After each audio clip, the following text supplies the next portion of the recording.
we're ready. I know there's a lot of you that are probably new from my end that might not know what this is because I do this once a month.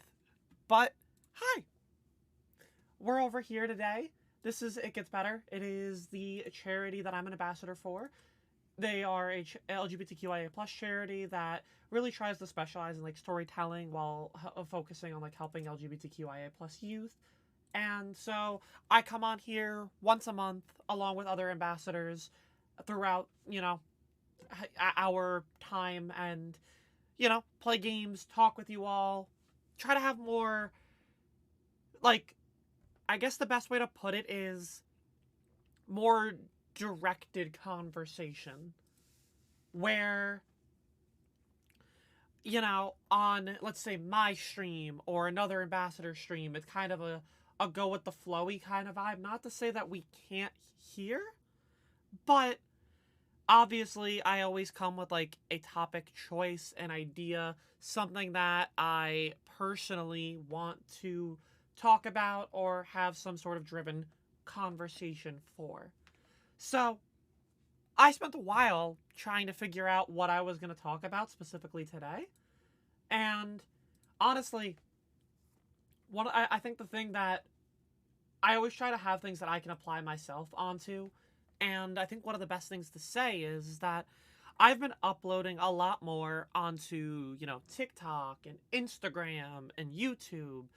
And every time I upload there, I'm more likely to get like some sort of transphobic or like really like poor directed comment that I just end up having to delete, or I report the account and delete. And so I thought it would be important to talk about, because if there's people who have been watching me for a while, they know that I handle a lot of the negativity better than I probably would have imagined. And I know a lot of people, not to like toot my own horn, but look for my reaction, whether it is a reaction or not, as a form of, how should they go about dealing with this in the future.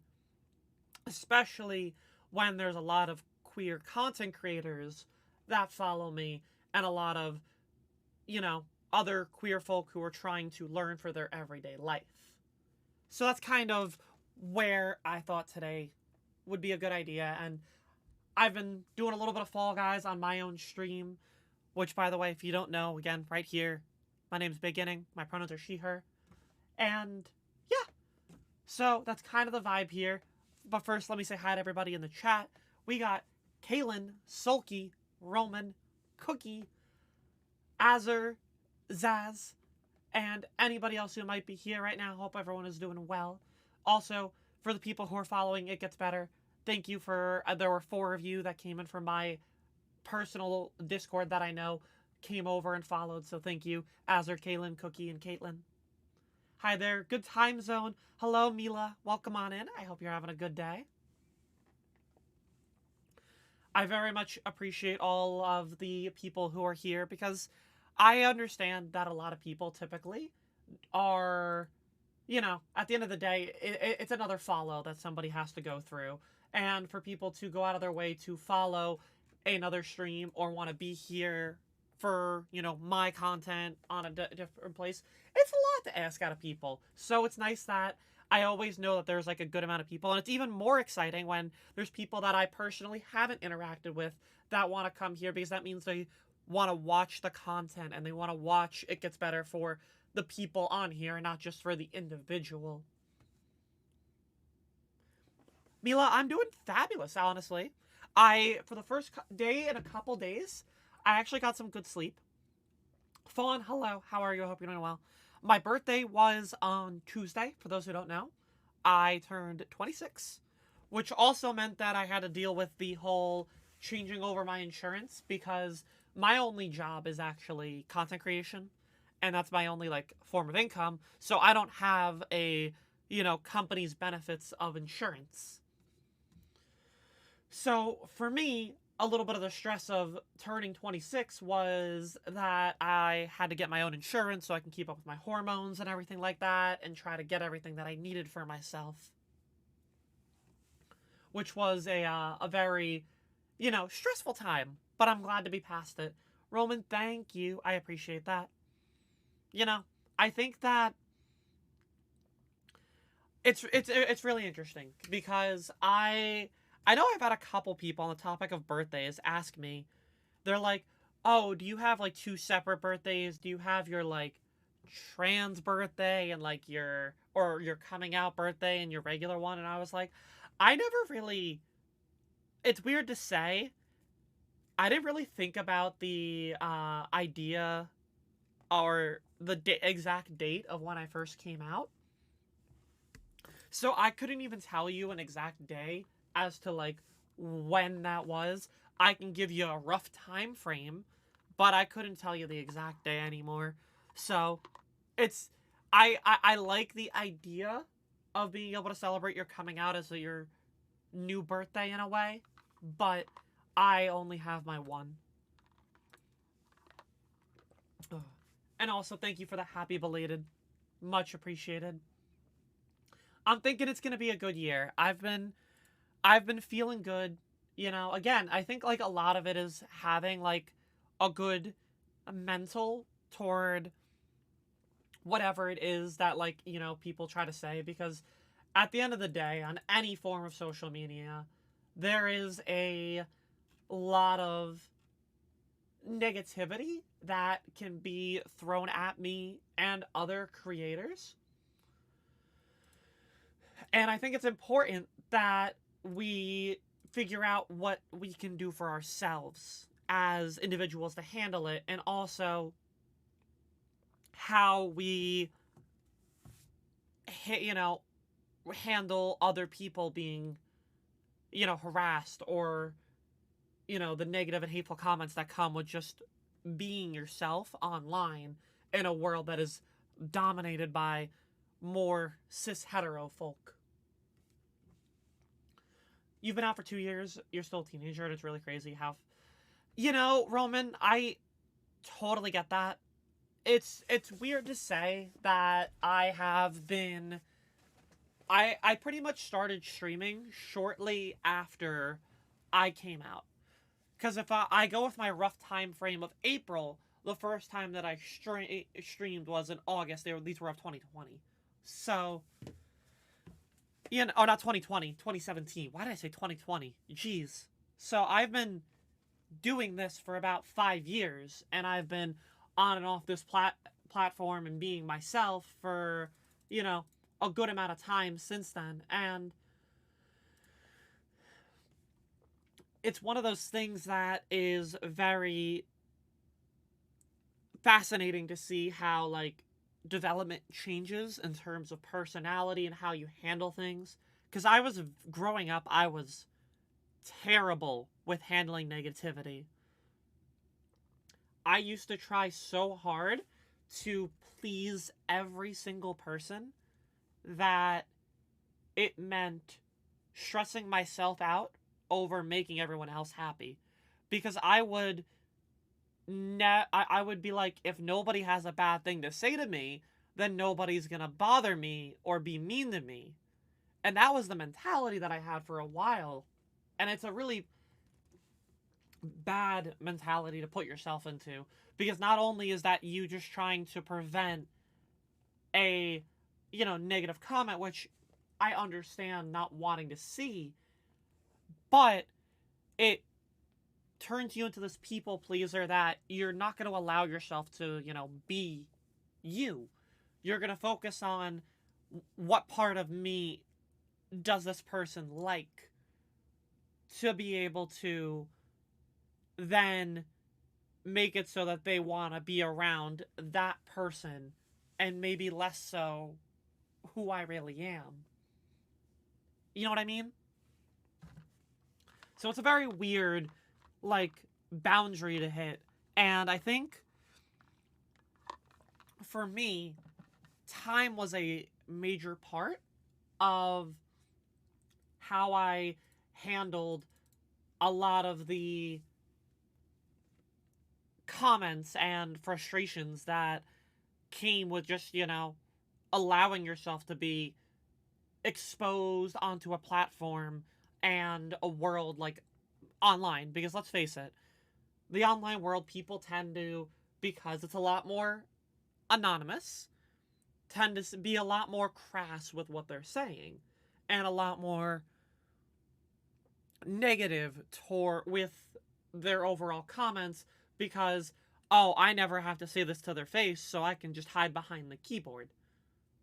And it's true, there's a lot of people who are like that. There's a lot of people who, if they looked at me in person, they would probably not say the same stuff that they're saying. And I think that's something that I've sort of, I guess, trained myself on in a way, is knowing that most of these people would never say this in front of me because they wouldn't want to ever say it. And, online, you can curate your own echo chamber. In person, it's so much harder. So a lot of these people who are negative tend to follow into, the online space where they can have people who are like-minded for themselves, which ends up creating these terrible circles. Jamie, thank you for following It Gets Better. I hope you're doing well. And I think that's one of the big things that you see on, places even like Reddit and Twitter, where, people will follow or they'll upvote certain comments that they like, which then pushes out, the people who you agree with to a higher chance of being seen, and thus a lot of those comments that you deal with. I saw a tweet this morning when I woke up, and it was about, just like, I think the account's called like Women's March or something like that. And they simply tweeted, trans women are women. That's the tweet. And the amount of people that went into like that comment section and would go out of their way to just like be like, no, no, no, and like try to invalidate, even though there was no person there, they would never like have outright said that to themselves. But because they are developing that echo chamber, it developed this sense of negativity. And it's one of those things where I remember I even saw that somebody called out somebody for blocking them in that Twitter thread. And they were like, why can't this person have a conversation with me? Well, you literally were being transphobic. And there's no point in having a conversation with somebody who isn't going to be able to change their opinion. Otherwise, that's just you wanting to shove your opinion into the light more. Whereas if you cut it off, then you don't have to, A, continue seeing those comments, but B, it stops the echo chamber from growing more. It stops the negativity from continuing. You know what I mean? So it's like I think like that is an important thing that we oftentimes don't allow ourselves to do. And I'm guilty of it at times as well, where I really, really at times just want to be like sassy back to somebody who is being transphobic to me. Wicked, thank you for the follow. Welcome on into It Gets Better. Wicked, I would just like to point out ahead of time, I would just like to say, this is a family-friendly stream. I just want you to know that ahead of time. Wicked is a viewer of mine, but I know that they can be crass at times, so I was like, let me lay it out here quickly. Thank you for the hydration. Look, we love Wicked. They are great. They're a new person in my community. I just need to make sure that I have the tone set here for everybody. Entering PG. Yeah, exactly. Like, it takes that, like, retraining. Just like, okay. PG. I can do it. I think for me, what helps about that is that I play with certain people who tend to be more family friendly. So I've been able to at least, quickly adjust myself for that. But I also know that, at the end of the day, a personality is a personality. And you don't, like I was saying before, you don't want to change yourself for other people, but you want to find a way to be yourself while still being appropriate for where you're around.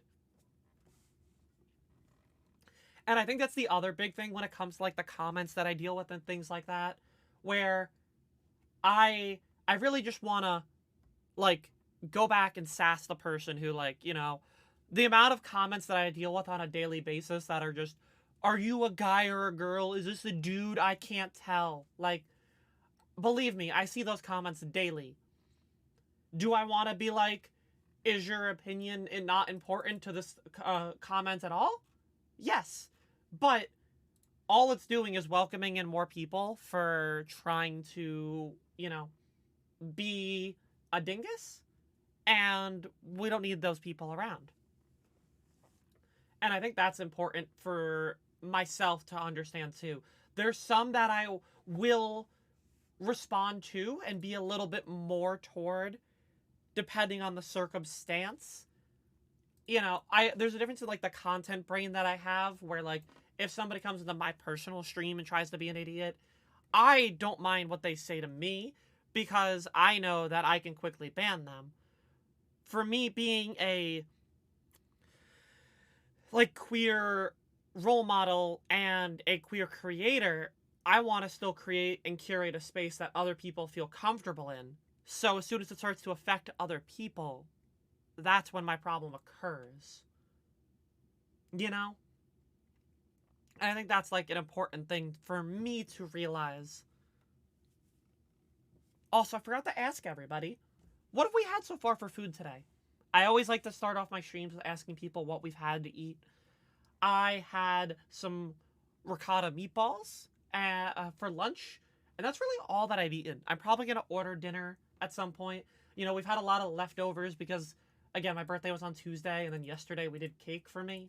So it's been busy, but hey, we got to make sure people are eating.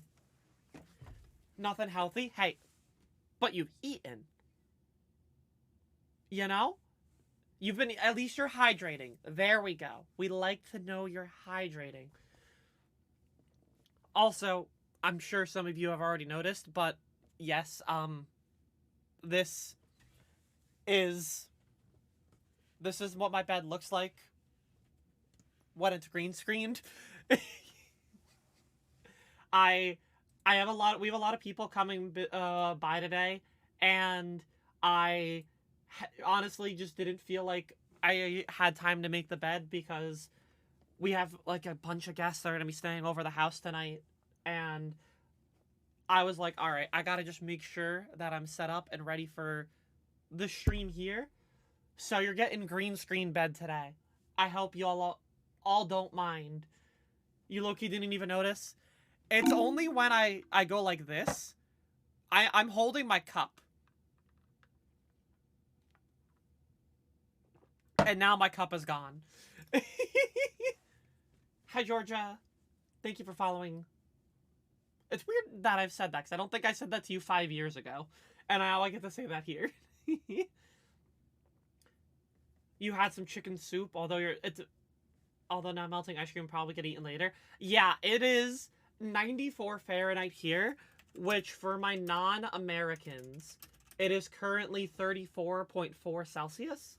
So it's very hot. And I live in the basement, so thankfully I can at least take care of myself a little bit. Adept, and you just had some pasta while working on some brownies for your birthday party tomorrow. Ooh, by the way, chat, can we get some happy belated birthdays for Wicked? Their birthday was yesterday. I hope they had a lovely day. I felt bad that I wasn't streaming, so I couldn't wish them it on their day. But we can wish them a happy belated here. And while you're all doing that, I think I'll get Fall Guys open so we can game and chat together. You had some hummus for lunch and you plan on getting some Insta mushroom soup.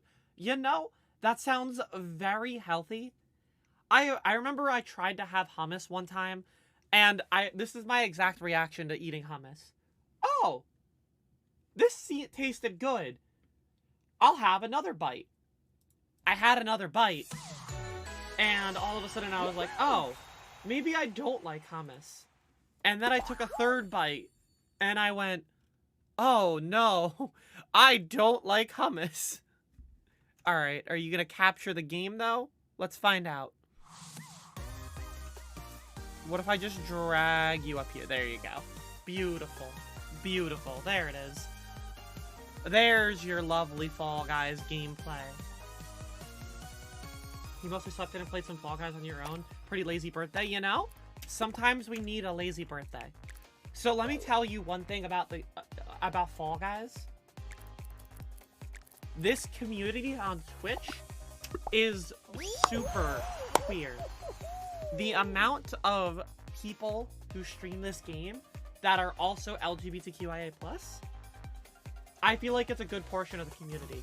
So if you want like a community to have a like sense of comfort in, that you'll have a lot of streamers to watch, this is definitely a game for you. This is one that I streamed for like 15 months, and then I took like a 6-month break away from it, but I've come back, and now I'm having a good time hanging out with people.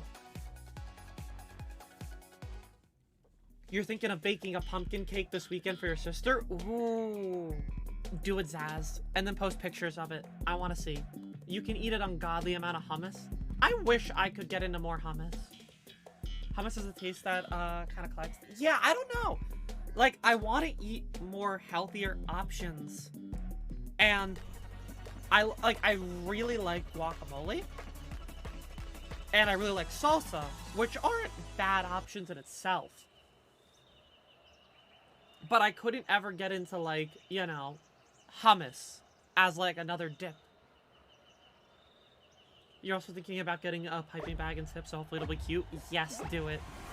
Chat, there's a lot of you who might know that I have, ever since I changed my name, have had a lot of places struggle with spelling my name. My name is Chloe. C-H-L-O-E. The cake that my mom got for me, the person, when they were writing my name on the cake, I kid you not, almost wrote C-H-L-E-E. Just, you know, didn't bother to put an O there. So, they had to redo the icing on it. Or, at least the spelling of my name. So yes, somehow my rather simple, I would imagine, 5-letter name is, like, constantly misspelled. Thanks for lurking, Wicked. So, you know, I think one of the moments that I can remember I dealt with probably the most negativity and, like, hateful comments was actually during a Twitch Rivals for Fall Guys. If you don't know what Twitch Rivals is a tournament where a lot of content creators will compete in some game. And for this, it was Fall Guys. So I was in an event with 60 other or 59 other content creators. And let me tell you, a lot happened there. But first I want to respond to Mila. How can somebody misspell Chloe? I get C-H-O-L-E a lot. I get I've gotten C-L-O-E. People forget the H. There's the K version of Chloe. I've gotten it all. It's insane. But, so being the, you know, the trans woman that I am, the very visible human that I am, yeah, I dealt with a lot of people who, because I was good at a game, would often look to insult me to try to bring me down because I was better than somebody they were watching or somebody that I was playing against. Yes, Kaylin and Azur, you both spelled it right.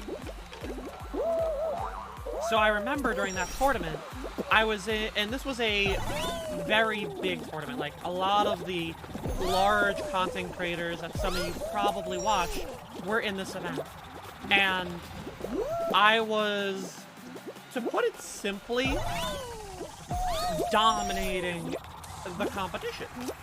And I made a lot of people in other streams very, you know, why is there a Fall Guys pro in this not pro tournament and everything like that. And because, you know, I was existing and being me, they would, while they would like complain in the stream or they were watching chat, they would come into my chat and then be transphobic and be like, you don't belong here, and things like that.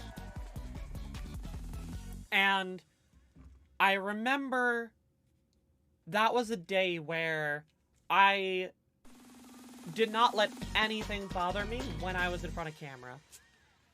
And I was surprised myself by how I handled it all.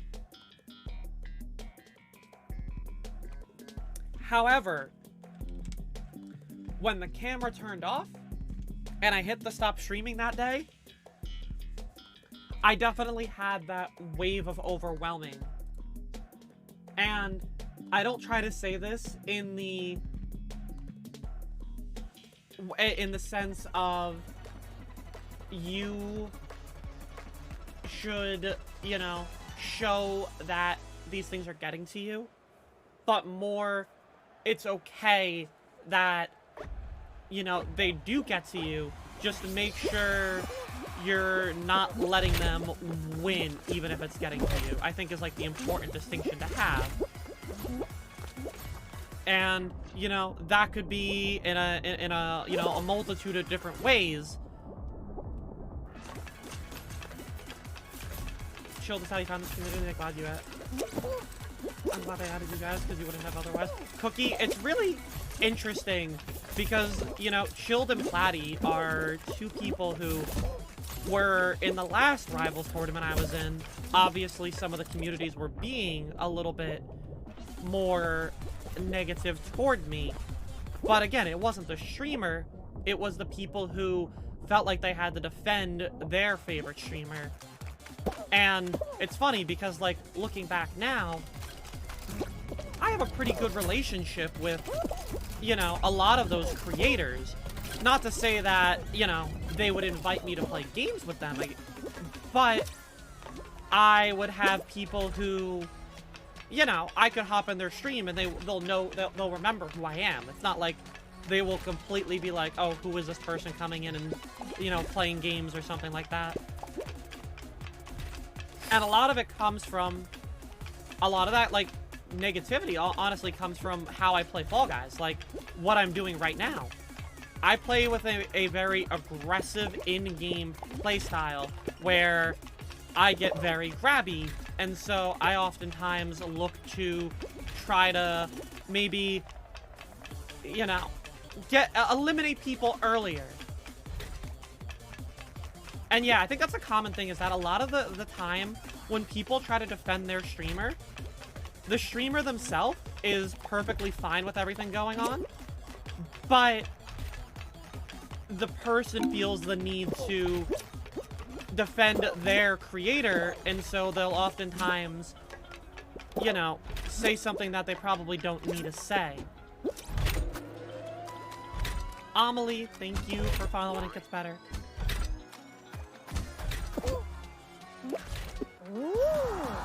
And I think also being able to, like, mentally separate that in itself, to know that, like, these people think what they're doing is a good thing, is one thing ridiculous to, like, think about, but also it kind of puts it into perspective on how echo chambers form and how those comments, you know, really do develop. Because obviously it's, you know, people are starting to say these things and act a certain way because other people are doing it, so they feel it's okay to do. Which is, again, why you have to, you know, for lack of a better analogy, nip it in the butt. You know, cut it off before that echo chamber develops. And I think it's important not only for myself as the person being targeted, but the people who are curating the chats and the conversations to stop it before it turns into something hateful and negative, more so than frustration in the moment. Azure, that's why I do what I do on Slime Scraper and Slime Climb. Gotta send it to a jump showdown very early. Also, I'm doing the fan favorites mode because, well, why would I not want to do fan favorites, you know? Play it while it's still here. You still get the same crown. Plenty things over Switch Rivals when the mainstream have been full of hate. Your Twitch shop was full of... Oh, yeah! And I think that goes to show the kind of community that I have made sure to develop. No, this isn't a new account. This is just a charity that I work for, Ben.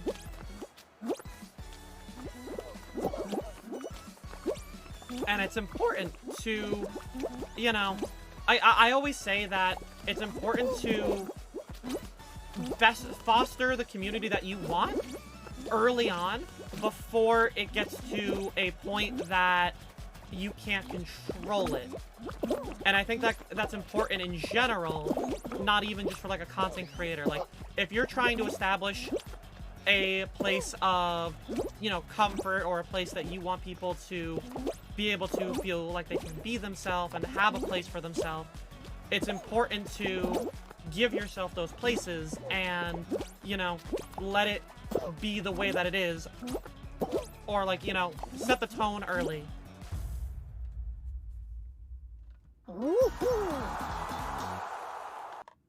Does it get better having a about command?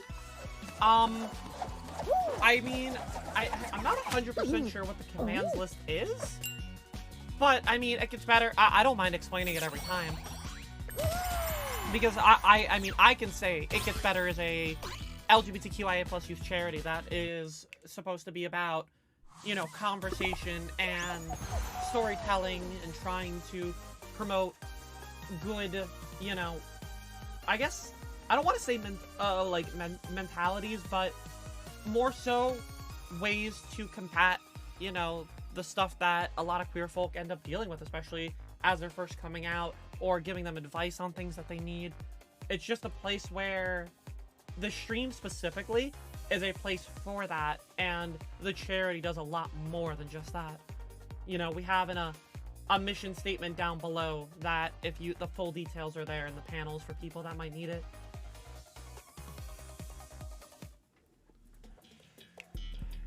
Also, thank you for the GGs. First game of the day, first win. We're gonna see how many we can get today. We have a 3-hour time slot today. I'm feeling like if I stick to only fan favorites, I might have a good shot of hitting around 8 or so, maybe more. We'll have to see how the games go. But as I was saying with like how Rivals events go and stuff like that, I remember people were like so adamantly like hateful toward me during the first one that I was in that I got an email from Twitch saying that there were a large amount of reports coming at me. I don't know if they were multiple people or somebody who was like trying to bot report me, but I got an email mid-tournament that people were so like,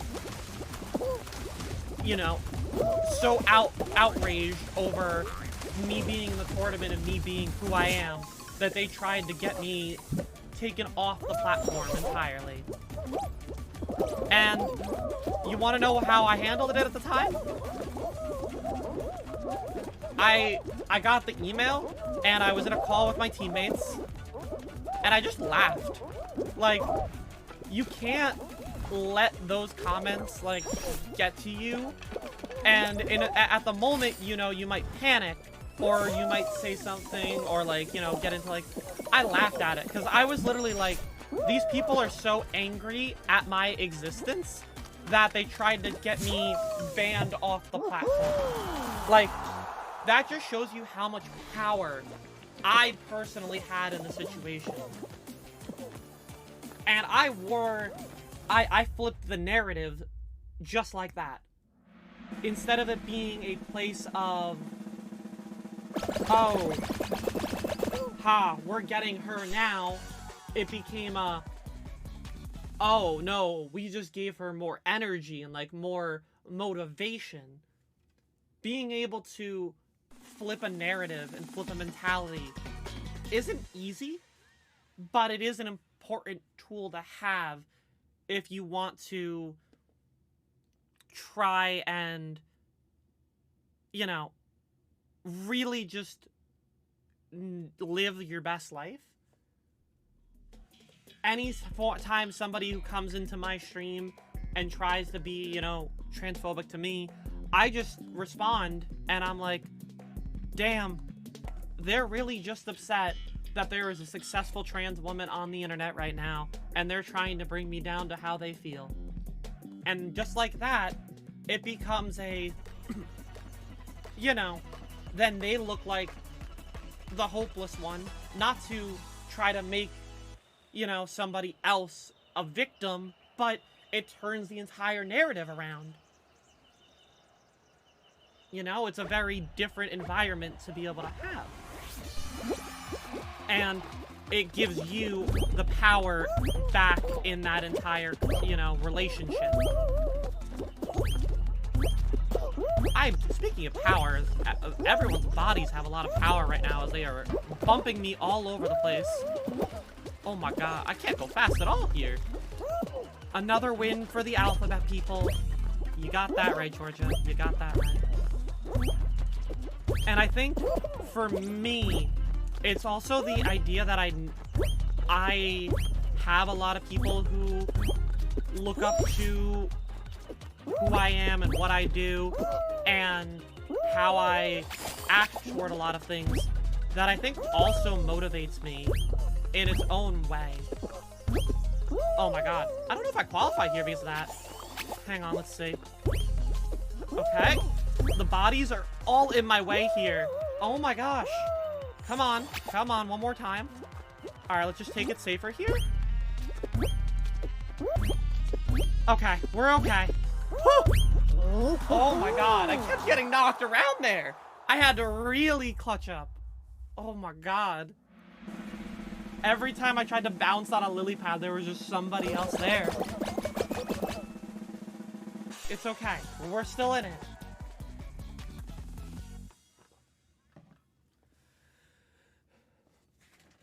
Yeah, that's definitely like a common thing that happens if you're not early in the pack for a lot of games overall. And you know, I think another thing is that the kind of games that you play also bring in a lot of these comments. Where if you're playing, you know, a single player game like Pokemon, you're less likely to have somebody come in and be hostile to you because it's a single player experience. Whereas if little Timmy 42 I end up killing in Fall Guys, then they, you know, it gets them angry that I am the reason that they lost their game, and then little Timmy tries to find my stream and yells at me. It's a very, you know, different environment, and I think that in itself is also something important to note.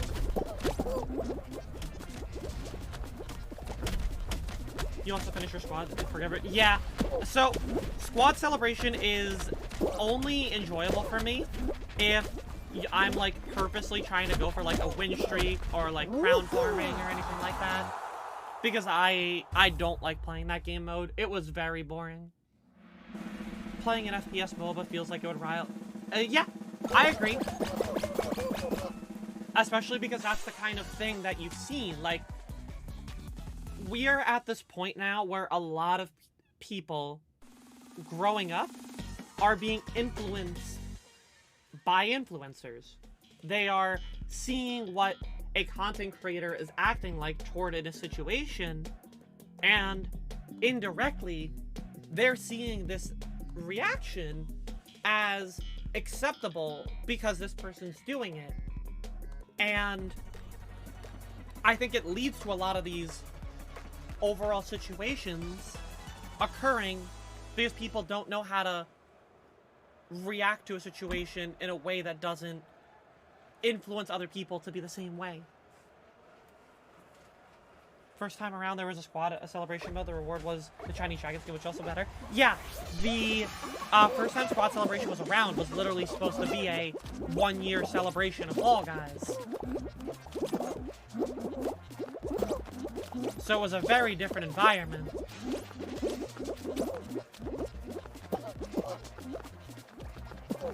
Anything with a heavily competitive driven community is likely going to have toxic members. Yes, definitely. And Fall Guys, at the end of the day, does have something along those lines. Because, you know, I was competing in this game, and so I know that there was a lot of, sometimes too much, negativity over silly bean games. None of it ever got directed at me in terms of, like, transphobic comments, but there was still a lot of overarching negativity being a creator. And then again, it would, if another creator was yelling at, you know, let's say me, then if they're doing that live, it's almost like they see their streamer getting angry, and then that makes others want to do the same thing. What did I fall over on? Okay, we're living here. I mean, nobody enjoys losing, but to be toxic toward the individual that you lose to is a completely different beast. You know, I was playing the other day on my own stream, and when I was against a rather well-known Spanish Fall Guys player. And I ended up beating them in the game that I played against them. I went back to their VOD that night, and you want to know how they reacted to it? GG. And then left. They didn't freak out. They didn't go and, you know, cause a scene. Because if they did, all that would have done was then welcome everyone else to come over here and then be angry toward me. Exactly. Having a simple reaction of, GG, you know, they got me. It goes such a long way toward not influencing people to go... I mean, at the end of the day, it's not a matter of, oh, it's because Spanish people are nice, because it's not as simple and straightforward as that. People can be toxic, people can be mean, regardless of what language they speak or where they're from. All it takes is somebody to be influenced by a person's actions. We're going beyond, you know, like, saying it's as simple as because Spanish people are nice kind of self-mitigates the whole topic in itself. And we're not trying to spew the idea of, oh, no, I've seen some be toxic. It's more we're not trying to minimize the entire comment in itself by quantifying it in the, oh, it's because of who they are or how they grew up. Ooh, I'm dead here. Damn! Chill just like that, he was chill about it and just vibe. Yeah, exactly. And I think it's important when you are establishing yourself as a creator to understand how much power you have as an influencer and as a content creator. You know, I could have been in that exact situation right there and flamed the heck out of that person who just killed me in the game, being like, this game is stupid, this game is trash, etc. And all that would have done was rile you all up. But instead, I just am like, oh, it happened. Alright, on to the next game. And then nobody makes a big deal about it, and you move on from the situation. This establishing of how your body language is and how you can react toward a lot of these situations makes a lot of difference. And it's important, again, to, like, I think maybe it's one of those things that I think it's important to call out when you see these things, especially for people who are, you know, cis and allies. Because if they let it continue, then it welcomes this personality to develop more in this community. You know, if little Timmy 42 is being toxic toward me, and, you know, and it's in somebody else's chat that isn't stopping it, all that does is send a message that little Timmy 42 can still be, you know, transphobic and hateful. And being able to... That's why it's important to understand the environment that you're reading and set the tone. Yeah, it's always little Timmy. You know, something about little Timmy, he's just always starting stuff.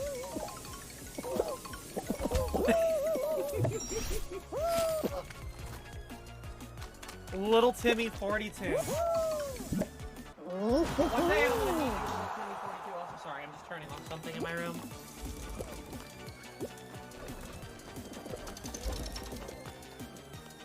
I mean, Ben, also at the end of the day, people don't play Fall Guys just for the crown. There's like some people want to win, but some people are just playing Fall Guys to vibe. You know, have a laugh, and if they win, that's just an added bonus. So, I've had this opinion on ranked mode for a while, Zaz. And it's the idea that, for me personally, if, let's use me as an example. If there were a ranked game mode, let's assume I'm at, you know, top 100 in skill. Just as throw out a number there. Now, if they're trying to have a ranked mode, they're going to try to put me against people that are in my skill bracket.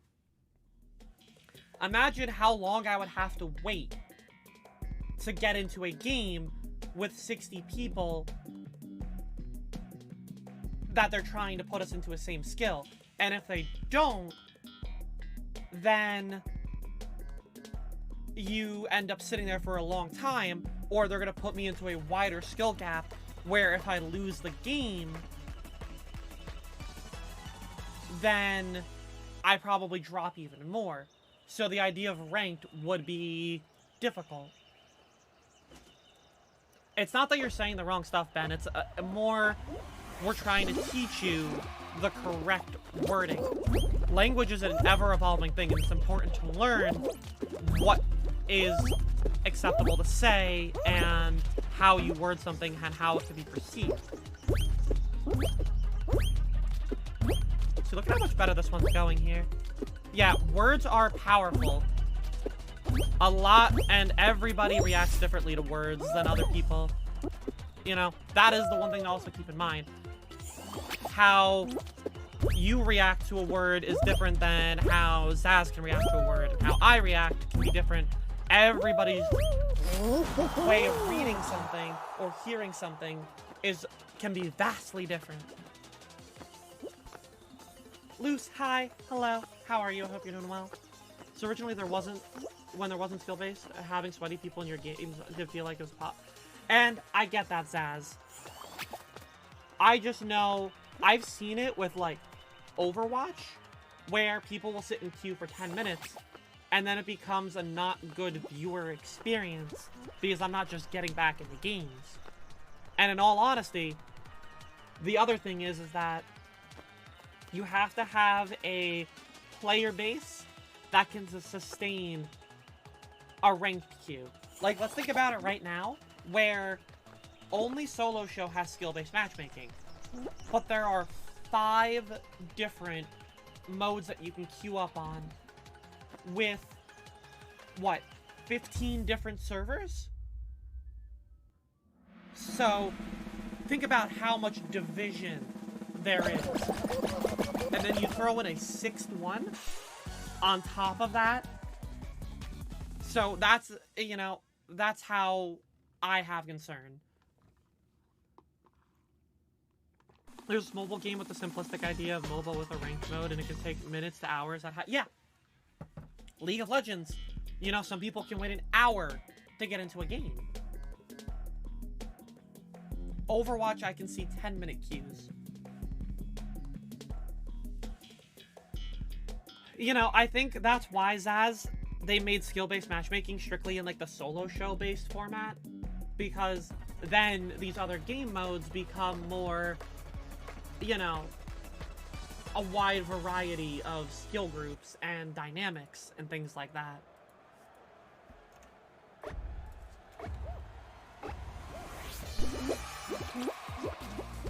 So it's just a lot of overall thinking.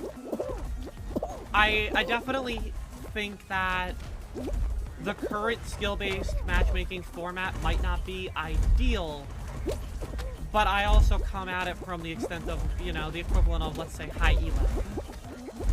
Which, elo is a term for, like, you know, your rank tier. So, my perspective could be different from, you know, let's say somebody else's who their elo pool is at a much bigger pool of people.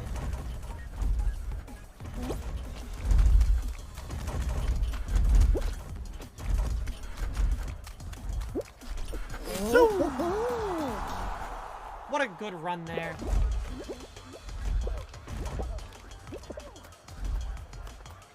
It would be nice to know how the brackets are defined. It would be for sure. Yo, Leos, thank you for following. It gets better. That was a really good run. You've only seen Golden Witches and Golden Chickens? Yeah. And meanwhile, most of my games, I tend to see, you know, Gold Wolves. So you can see how, like, that skill-based tier is developing.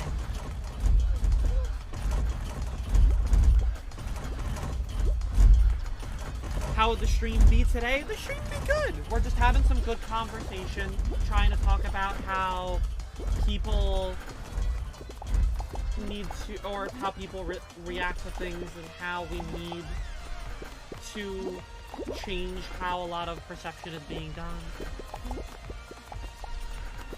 You saw a guy get us Marvelous? Yeah, I've been seeing a couple people get Marvelous lately. There's a lot of people who have a lot of wins. I mean, my friend Doc has 10,000 wins on this game. You know, my friend Triumph has 8,000. I am sitting at 2,600 crowns at 2,200 hours. So I still get about a crown every 50 minutes, but also I play the game very differently.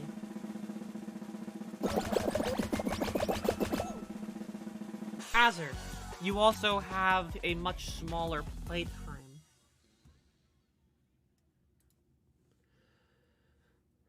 You're closest to getting them? Zaz, I didn't realize you were that close to Gold Witch.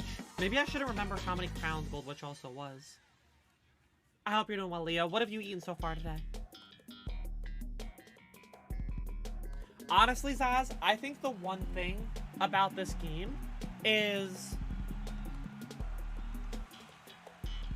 a lot of the people these days who probably have Gold Wolf or anything like that, it's not a matter of a skill difference, it's a matter of a time difference. Like, some of these people just have more time to play the game. You know what I mean? Just finished a ham sandwich from Subway. I actually don't have a Subway near me, but sometimes I think about, like, I remember they had, like, a chicken teriyaki sandwich, and I, like, kinda really liked that.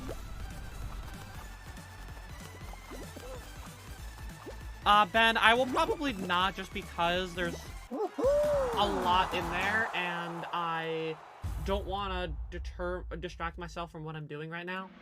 Again, this is not like my personal stream. This is more like curated conversation while playing the game. So I don't want to do anything that goes off the plan for the day. You like Subway personal pan pizzas? I don't know if I've ever had them. So, you know, it's...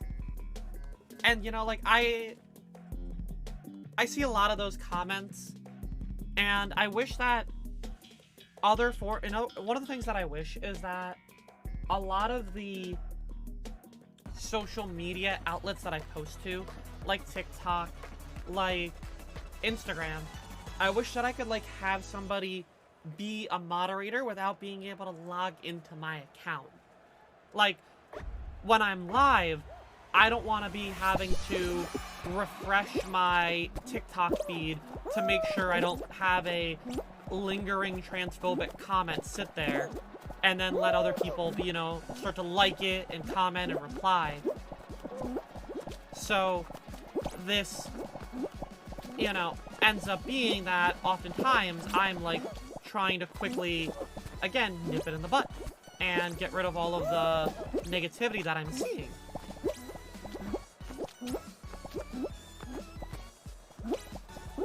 I probably could have made that. What's my move here? I think it's cut here. Yeah. Cut? Cool. Okay. Pants? Yoink. Beautiful. Okay. Get a little aggressive with the movement here. Alright, I can make it around. Oh no, I threw here. Oh, that was a lot of space that I just lost there. Over a bad move. Okay. I'll let them come here. I'll go for the cutoff here. I can't make that. Oh, I might have been able to make that. That might have been a god jump. Ugh, I'm in focus mode right now. Hang on. Yeah, I am gonna send you. Okay, maybe I'm not gonna send you. Oh my god. Alright, well. Hang on. How do I win this here? I think this is the move. Cut now? Okay. Now it's cut again.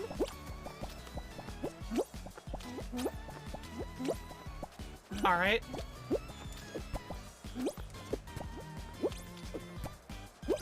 Now we just take it slow here.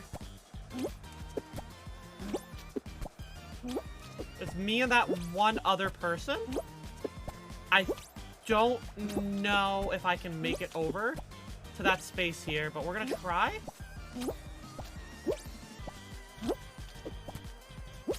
Nah. Unlucky. I needed to, if I didn't have to make, like, a long jump to a long jump, I could have had that. You wanna go by Benjamin? Alright, sorry.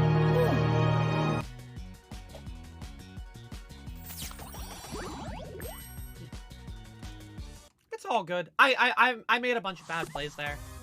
No worries.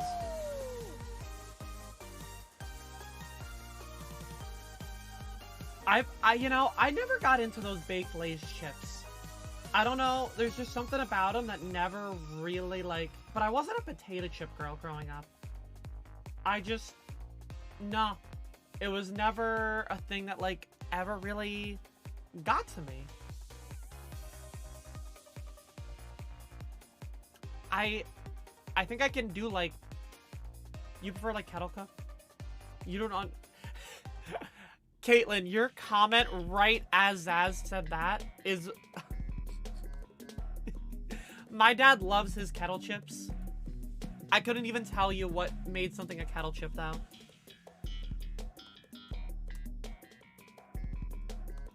But, you know, it's one of those things where... as I was saying with, like, the comments, I don't want to have to be sitting here refreshing my feed about a comment. And I think over time, it'll get better as more interaction with people that are nice to me are going to end up seeing it and wanting to respond. There's always going to be a negative comment that shows up. But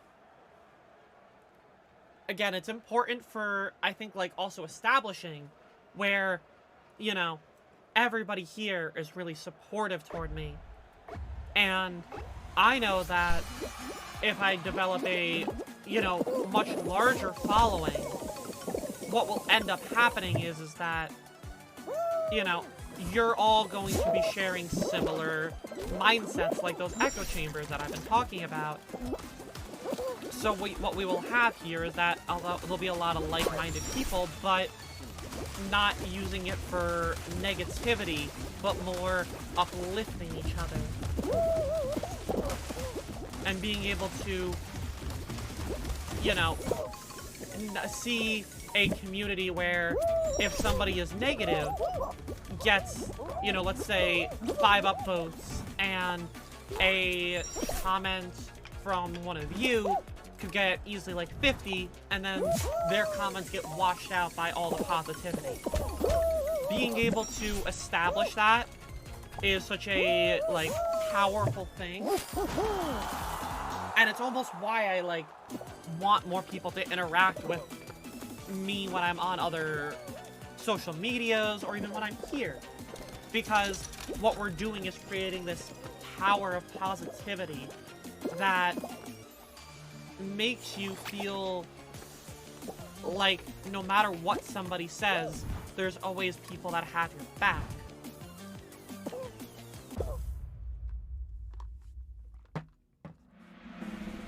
Oh, Caitlin, I knew it wasn't on purpose. So, I know my dad, whenever he gets kettle chips, what I will do, I will get a little hot sauce and I'll, like, sprinkle it into the bag. So I'll have, like, a little bit of spice with it. That's my weird thing that I do. Kettle jalapeno chips sound very good. But I can see your point, Caitlin. I think I just tend to go for more of, like, a tortilla chip. You know? I have this... Because, like, if I want a chip, I want to have it with something. Which is why, like, guac and salsa are such, like, a exciting thing for me.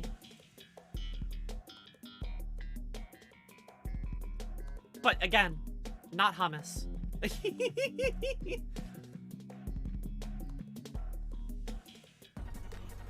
Alright, let's try to get a good run here. I also want to try to do snowball skip. I think I'm starting to understand snowball skip here, and I might be able to have more consistency with it. We'll have to see.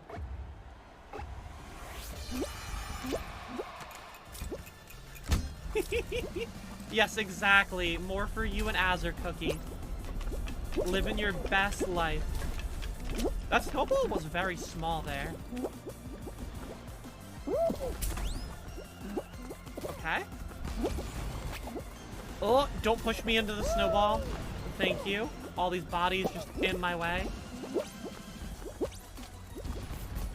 Alright. Out of the way. You jump this one. And you walk here. Okay. Snowball. Look at that. Okay. I don't know if this one's gonna be too close to the edge. Oh! Hey! Let's go!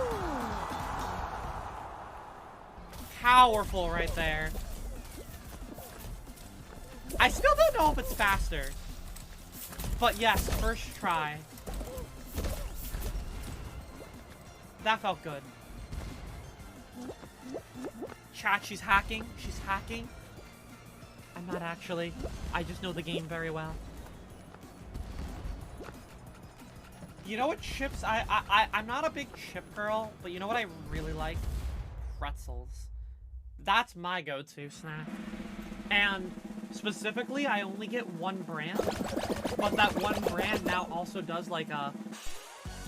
They put like a buffalo, like, powder on the chip or the pretzel, and oh my god. I have a problem with eating too much of it. Let me tell you. Cookie? No, no. I said no such thing. I am not. I am good, wholesome streamer.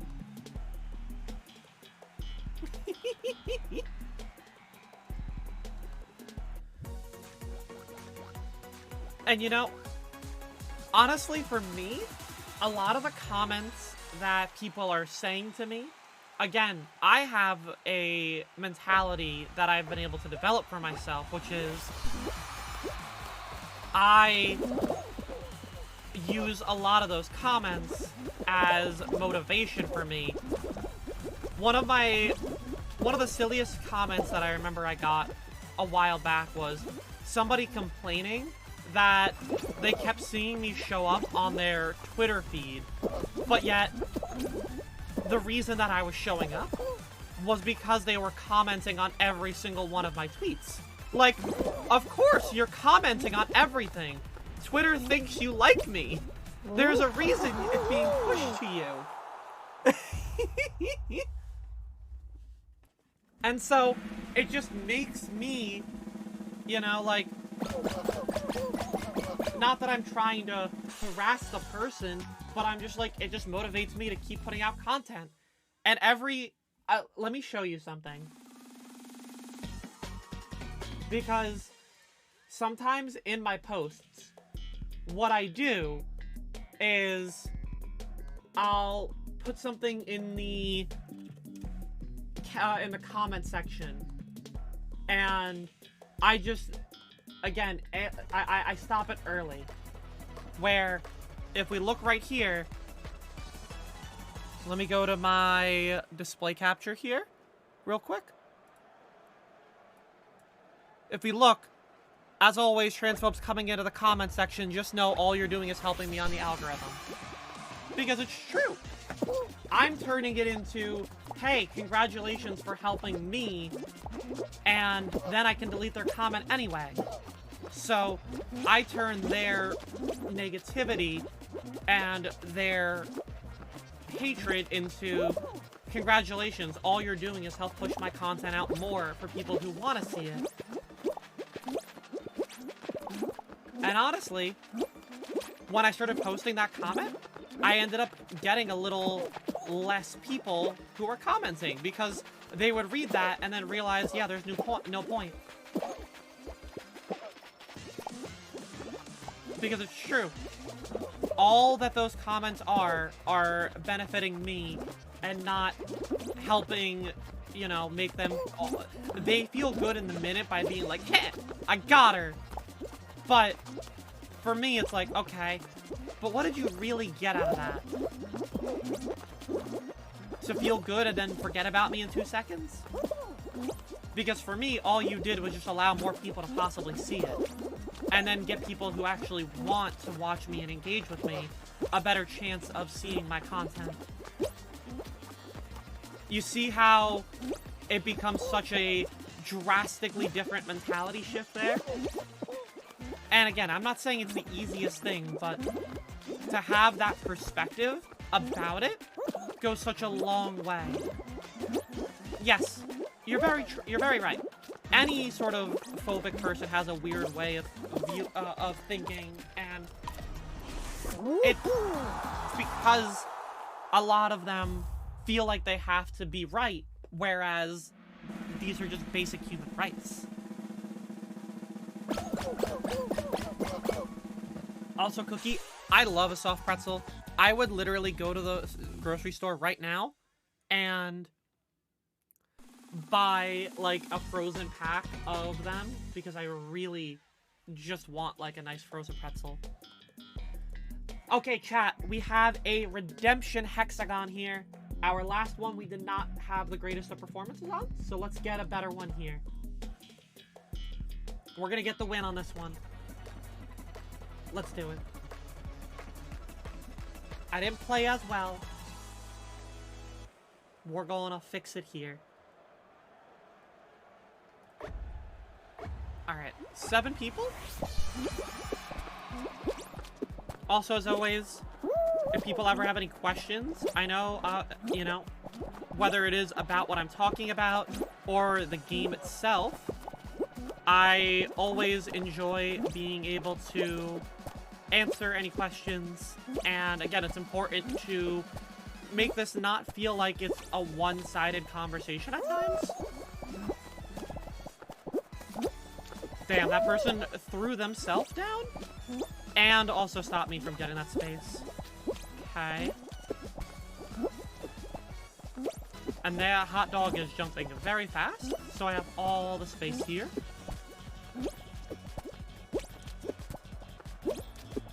Alright. So let's take a look around and see what my move is. I think I know where I need to go. And it's land here? Oh my goodness. That was disgusting. The perfect landing. I didn't even give him a shot, chat. Absolute. Look at all the space in the world we have now. That poor bean never had a shot. Alright. Now we bounce back here. Let's go to that one. Stretch it out even more. I'm still on orange, and the last person is about to get... Or they're sitting on yellow? I threw a little bit of space away, but nothing too wild. Okay, I need to look to see where I want to go, and I think it's over here. So I'm dropping a little early so that I can get myself into the space that I need. Okay. Oh! Well, this person has no shot. Goodbye! Easy wins. Shibby, thanks for following. It gets better. Hope you're doing well, Shibby.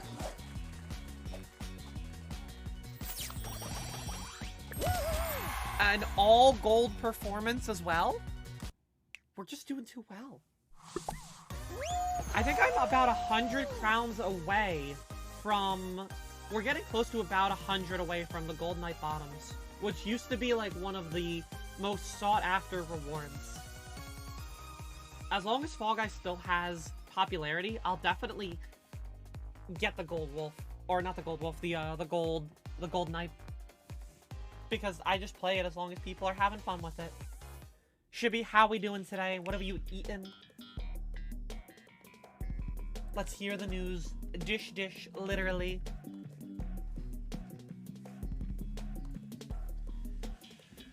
You know, one of the biggest insecurities that I personally have is my voice. It's a large part of where my dysphoria is. And oftentimes, it's the one that I typically get the most comments on. And I know that my voice is not where I would want it to be. But at the same time, I think for anybody who feels similarly like I do, it's important to remind yourself that voice doesn't dictate, you know, isn't dictated by hormones or anything like that. Like, there are people who, you know, there are women who were born, you know, as a cis woman, and they could still have a deep voice, and there are people who are born as a, you know, as a, you know, assigned male at birth, and could have a higher voice. And while that doesn't necessarily help with the dysphoria, I think oftentimes people are too focused on what they hear online instead of what somebody's presenting in front of them. So, you can look at me and see how feminine I'm presenting myself in terms of, you know, hair, clothing, etc. These things that I try to have a form of femininity in. But then they'll listen to my voice and they'll immediately, that's where they like drill into like the comments. That's where they go and try to, you know, find the way to get to me. You know what I mean? It's a weird dynamic.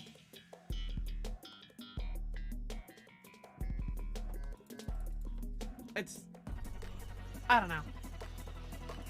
The, like, way that people go into they, like, try so hard to find a way to be hostile when they could just be doing so much more with their time.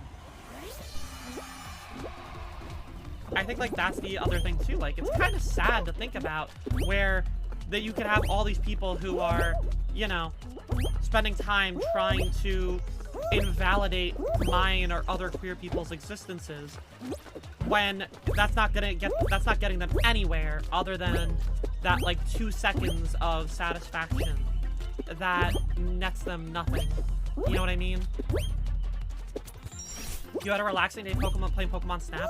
Shibby, I have a confession. I love Pokemon Snap, but I somehow just never got around to beating the new one. Yeah, like, to analyze the idea of, like, somebody is watching my clip, and instead of just not liking it, feel like they have to bring me down as well. Like, what started that mentality of, if you don't like something, just move on, is such a simple thing to do. And it saves you time than sitting there watching the video again. Like, it's crazy that, like, the gears turning, trying to understand it, because it just doesn't make sense. Yeah, exactly, Zaz. Like, there is such a mental and emotional strain that gets put on. Like, there are people who spend hours browsing the LGBTQIA+ tag just to try to say something nasty. Like, what is that really accomplishing for you?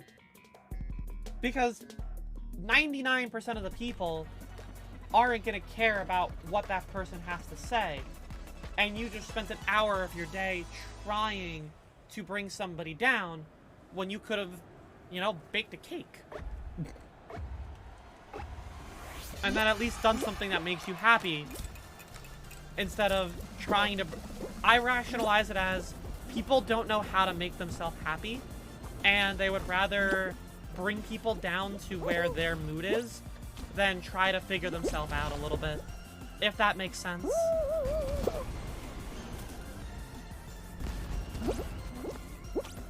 And it's, like, wild to think how common that ends up being. Alright, snowball went. Time to walk up here. Ooh, I messed that up. Alright, next cycle, next cycle. Alright. Second try it. Nope. Look at everybody trying to do what I'm doing here. Everyone tries to do it because they see me doing it, thinking that that's what they have to do. I think like, this just shows you how so many people are.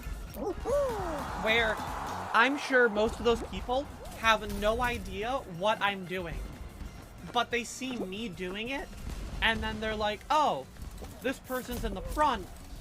Let me try to do that without knowing what's going on. Like, they just walk around on autopilot following somebody's, like, direction.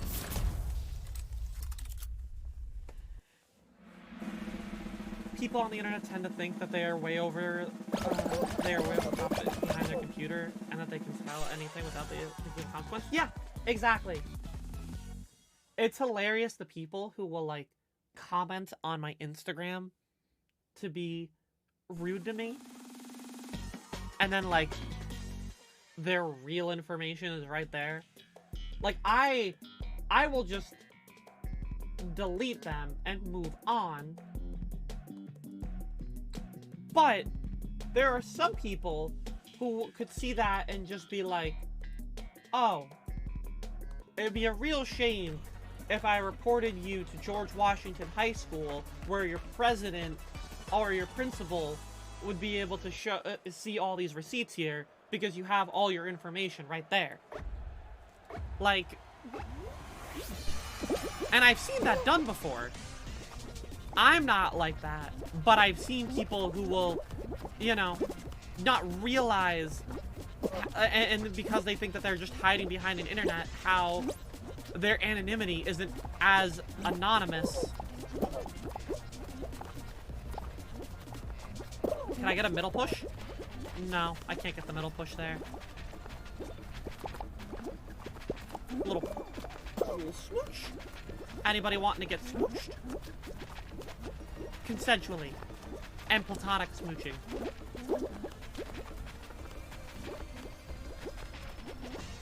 You know, I hope that they never get I hope fan favorites comes back into, like, the regular rotation in customs.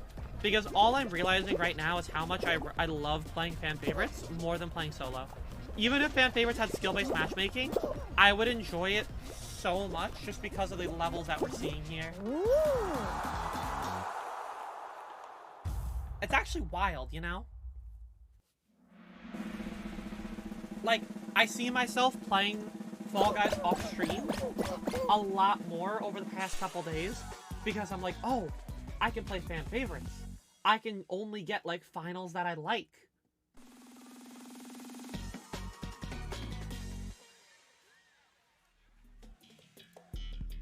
Speaking of finals that I like, Hexagon again. Let's have another good win.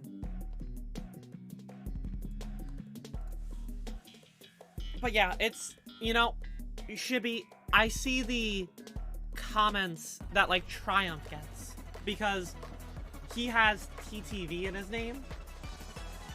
If anybody here doesn't know, when you put TTV in your name, it's typically associating with your stream name. So, like, oh, you know, I am Baeginning TTV. That means people would be able to find my Twitch at, you know, Baeginning. And there are people who will use that as, like, an indirect form of marketing or, you know, a way to, like, bring in, you know, new people. But oftentimes, it just makes you a target of people wanting to harass you. Or the more hilarious one are the people who are going out of their way to comment, or that will go into your, you know, your stream, and they'll be like, I'm gonna destroy you in the video game. And then immediately after they lose, then, you know, get toxic and negative about it. Because they started off feeling like they were, you know, hot stuff, only to immediately throw themselves. Also, speaking of hot stuff, that was a hot pants. And it's just like, again, people who... I wonder how those comments developed at the start to get to that point that we're at right now. Where, like, what made people decide that they have... Oh my god, I just got jumped on. That person landed on... As I was diving, they stepped on me, and I couldn't make it across. Unlucky. Yeah, exactly. They shut it down so fast and the people go away. Because there's no point. And, like, what good is that comment doing other than trying to make you feel better about that you lost the game? You know, there are people who, back in, like, peak, we call it sniping. And when we say sniping, we mean that we will have a countdown in our chats, and we will try to have as many of our community members get into it. There are people who will come in to try to be, like, anti that, and, you know, try to start problems, and I'll just be like, there's another game of Fall Guys. It's not like there's only 60 people playing this game. If you don't want to be involved in it, just queue into the next one and move on. Like, people spend so much time thinking about where their anger is being directed at instead of just letting their anger go away. Joker, thank you for following. It gets better. Welcome on in. It's such a just interesting dynamic looking at it from the grand scheme of things, because again, a lot of these comments you just really try to, like, think about, and they don't make any sense as to why they're being made in the first place. Does it get better? Of course it does. I mean, you know, I feel like I say this a lot, Joker. Like, even before I started working with It Gets Better, I was saying, you know, like, hey, I was very shy when I first started streaming. I was very reserved, very self-conscious, and look at how I am now. Look at the storytelling. Look at the articulation that I have with my words. I don't sound like I am, you know, not really understanding what I'm saying. And you can hear the emotion, and you can feel the, like, power that I'm trying to have with these words and the passion that's behind it. Right there, you can just see, personality-wise, I didn't have that when I first came out. Also, Mr. Hands, thank you for following It Gets Better. I've done really well, chat.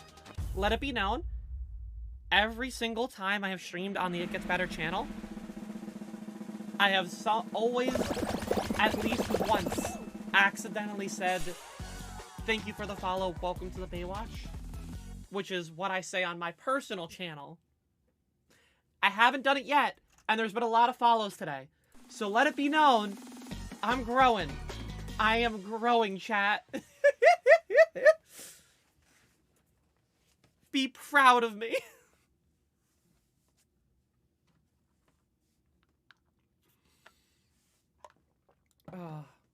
Speaking of proud, I'm gonna make you all proud after I win this next game. You know what I haven't seen? Does anybody in the chat know? Is Thin Ice in fan favorites? Because I feel like I don't see it. Aw, Cookie, my heart. Thank you.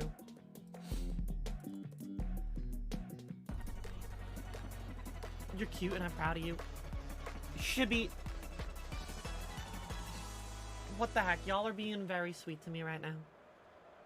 I don't need to do anything special. You know, I feel like as a trans woman, sometimes I feel like I have to, those ads. Maybe not to you, maybe not to anybody here, but I feel like almost at times, a lot of the stuff that I do will get invalidated or moved aside upon because I'm trans. One day I want to test this theory out, where I want to have someone like Drew post the same clip or a similar clip in like in like Fall Guys, and I'll post the same one there. And I want to see just how different the viewership is based off of, you know, a couple of things. Like, yes, Drew is somebody who has a lot of followers, so that's a part of it as well. But, you know, I could use somebody who has a similar amount of TikTok followers as well, just to put into their perspective on how often people can get pushed aside for being queer and being themselves.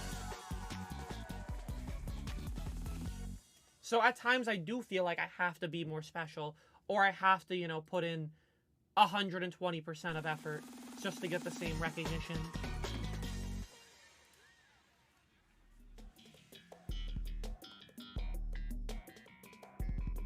It's very unfortunate, to say the least.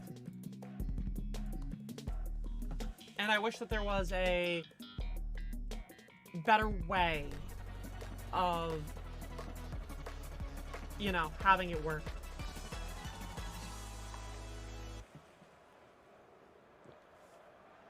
It's not easy being able to be yourself. It's even harder to be yourself in an environment that has been, a lot of the time, hostile to the idea of being yourself. But for that exact reason, it's also important to be yourself even more. And again, that's just the mentality difference. Oh, everybody was grabby there. Hey, if you don't mind, I'm gonna run to the bathroom here. So while I'm gone, we don't have the bathroom command like we do on my end, but I'm gonna put up the BRB. I'm gonna, you know, I'll see you in a minute. So don't mind me.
Alrighty.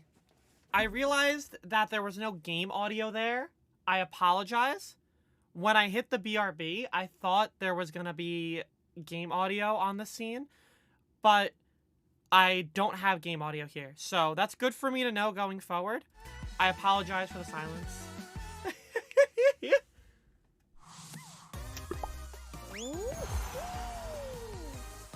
Zaz, I do know that. And it's why I very much love being able to work for the channel. Yo, Mr. Hands, thank you. I appreciate that. My plushie collection is a very big part of my personality when it comes to like my stream and like the conversations I like to have with people, so I'm glad that people enjoy it.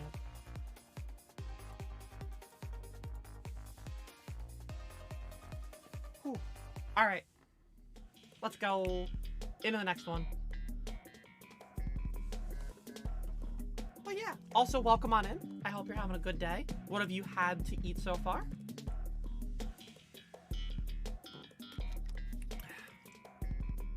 I am the animes and the Sailor Moon's chat. I'm gonna talk about this again on my own streams. Did you see that we are going to be having Pokemon Squishmallows? Did you see that I'm gonna go broke once those release? I am in trouble. I am very in trouble.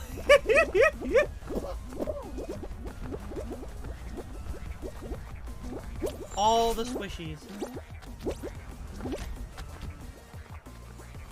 Joker, I don't think I realized that you were gay. Not that, again, I ever asked you, but, you know, never knew that. Love that for you. You love the designs for the Pokemon Squishmallow? I literally, my most recent plush is a Togepi plush, and now I'm just gonna go buy a Togepi Squishmallow. Woo! Oh, roll off the ball there?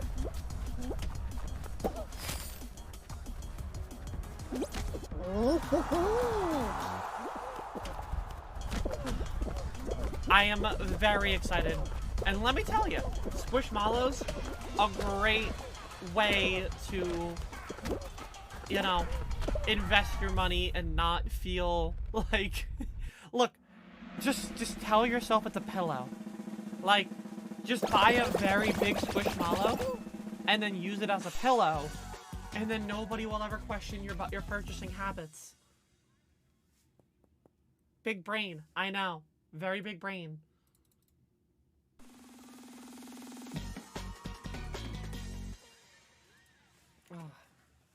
You know, it's wild. I have already been going for almost 2 hours already. I swear, whenever I do these streams, 3 hours feels so short. Like, I know we still have almost half the time, but it's wild how quickly some of these days go over here. Yeah, we're literally an hour and 40 minutes into hanging out. And again, like always, we've had some really good conversations. And there's been a lot of people coming over here. You have a horrific amount of Squishmallows. I will eventually, Kaylin, probably not I will probably need a second bed. Because I think I'm getting to a point where I'm starting to run out of bed space. You never passed this map before? Well, Mr. Hands, let me give you a quick rundown. So, tips, normally there's punchers here, but you can just kind of jump on the treadmill and it's faster than just walking them. Then when you get up here, now I'm gonna mess around because I want to try to do something here, so ignore me. I can't get that jump. I wonder if it's already been harder. Like, I can't get the timing down on this. I'm trying to bounce on the top here. I'll keep doing it in a second. There we go. Oh, nope. I'll have to ask my friend on how to do that. Because you can pretty much skip that section there. So over here, I recommend just jumping in the low grav and then kind of taking your time around there. One thing I can tell you here is, if you don't jump on the slime and just dive right before the bar hits you, you'll just kind of slide under it, assuming people aren't in your way. Vitamin, welcome on in. I hope you're doing well. And then you get up here. Just... Alright, I held my jump a little too late, so ignore me. So, you can jump late, but don't jump too late on this. Benjamin, it's just a lot of hours that I put into the game. It became my job for a while.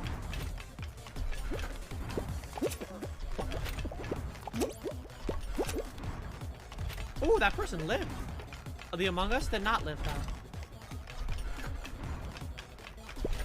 though. Ooh. Okay. Oh, is there anybody else? Nope, we're done here. Alright, and we go. Hands up, and bonk. Dive into it. Woo! Do a little roll on it.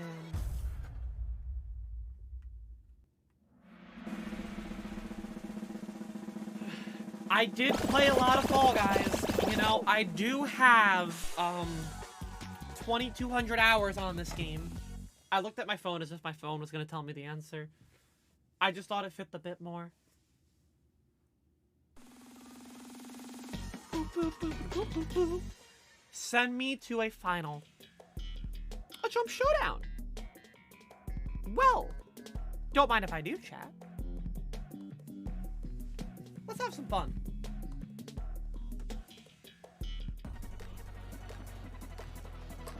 We got 10 people. I wonder if the 4 people with the same skin are playing together. It's entirely possible. We'll have to see, based off how they play against me. Yeah, I have a mentality when it comes to gaming, like Zaz is pretty much saying, where I would rather be overly aggressive and learn the limits of how I can play the game than be passive and slow and never know how far I can push myself. And because of that, it leads me to playing the game a lot more aggressively than, let's say, the average person might.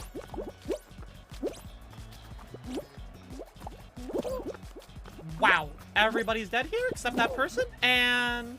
Alright, they're gonna go for me 100%. I know that they want to, because they were grabbing before. So I have to be careful with going for them. See? Look at them grab. Roll up. And they don't know how to tap grab, though, so that's gonna be their downfall. Here, let me show you how it's done.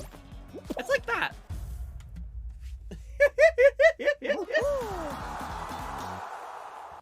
See? It's like that.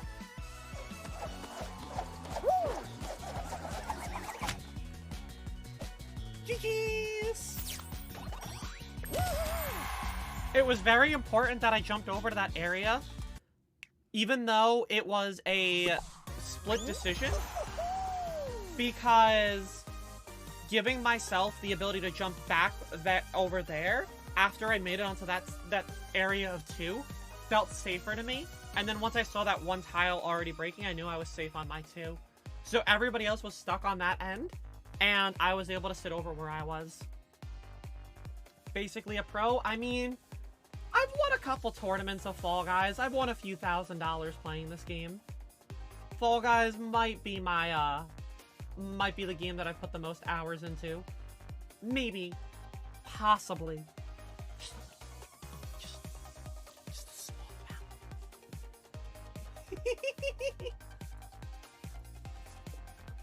But again, when you're...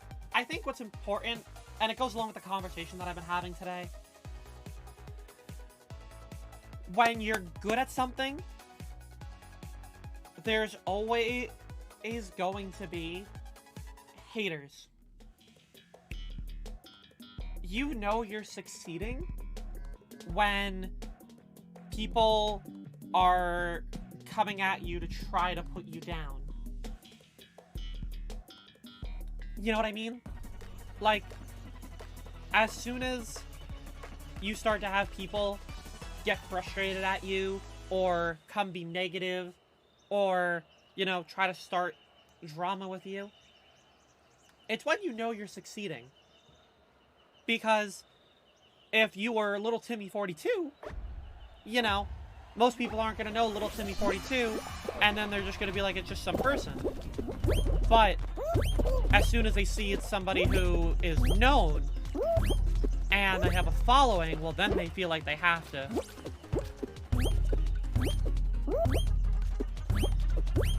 Yeah, anybody feel bad for Little Timmy 42?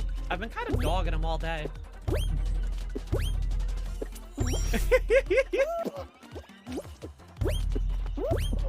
Ooh, speaking of getting absolutely destroyed, that bullet right there.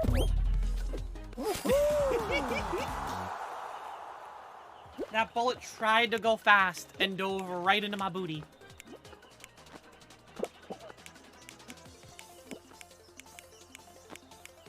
see. We got any fun names in the lobby? Oh, hey, it's Drew. Hey, chat, look. It's our friend Drew Crew. Those who know. And by those who know, I feel like there's probably one person here who might know. Alright. Stinky Beast. What a name. That's not a T. That's an L. It's Slinky Beast. Chad, I can't read. I kind of like the idea of Stinky Beast, though. You know? I feel like Stinky Beast was a better name. But you do you, boo-boo.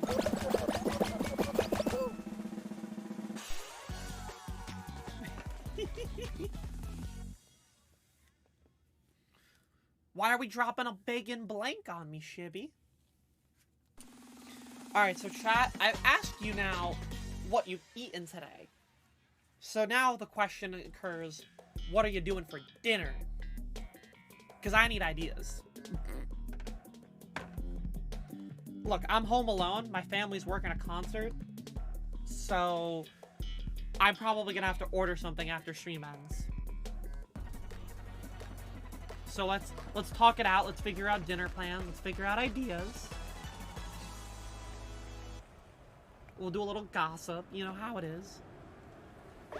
You think mushroom chicken with rice? You didn't because you didn't understand the Drew reference? Oh. It's just because Drew oftentimes has some very rough moments. So sometimes I call him Down Bad Drew.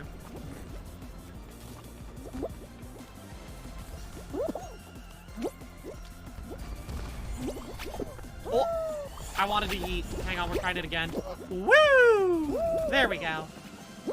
That one's probably the hardest because the timing of it's so wonky. Mushroom chicken with rice. I don't like mushroom, personally, but, like, I mean, that'd be sounding pretty good. Let me tell you, my mom got me these meals that are, like, they're a rice-based meal, and, I wouldn't say it's a rice-based meal. They're just, like, quick rice meals that are made, and so what I'm gonna do is, whenever I'm feeling like I want it, I'm gonna make the rice, and then, like, let's say I'll take a piece of grilled chicken, I'll get the grilled chicken, cut that up, throw it in with the rice, cook an egg, and pretty much make some, like, you know, instead of it being katsu, because I would have to bread it, I can still have it, like, the egg, the chicken, the rice, etc. Benjamin, that's definitely one of the more popular times to do it. I know a lot of people who like doing jump around, and that's partially why I personally don't, because I don't care for crown farming, but I know how much people love being able to get all those crowns there.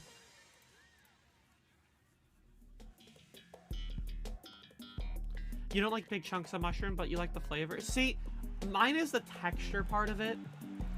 Mushrooms are so rubbery that they just off-put me.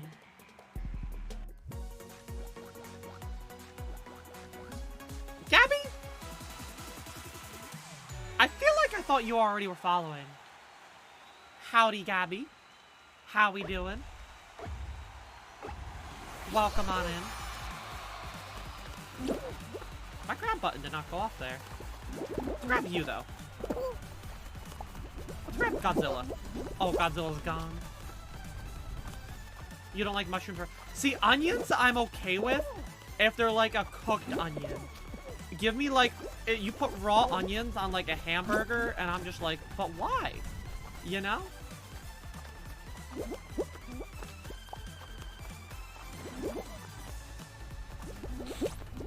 You know, Gabby, I could have said that, but that's too expected out of me, and I wasn't thinking about it. Oh, that person's gone. Yep.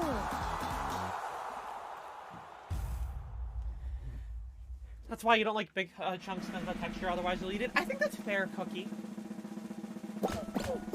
you need your onions to be cooked properly. And then you'll eat them. Yeah, like, just like a diced white onion, just like thrown into something, doesn't like appeal to me. You cook it and, you know, get the flavors and the juices of like whatever you're cooking it with to like soak into it. That's when onions are good. You love fried Oreos from the festival? I haven't had a fried Oreo in a while. I liked a lot of like fried meals from like the boardwalk and stuff like that.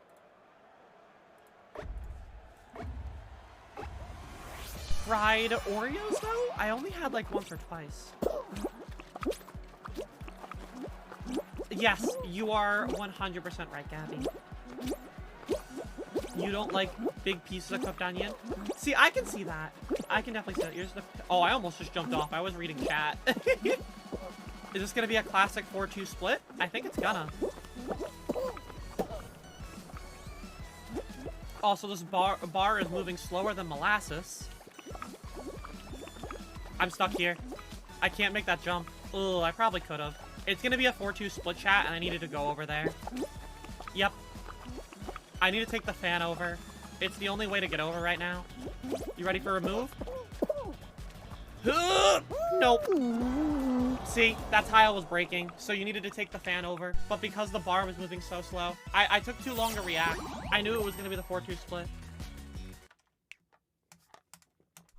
Shibby, if it wasn't for the fact that I'm on this channel, I would be singing it.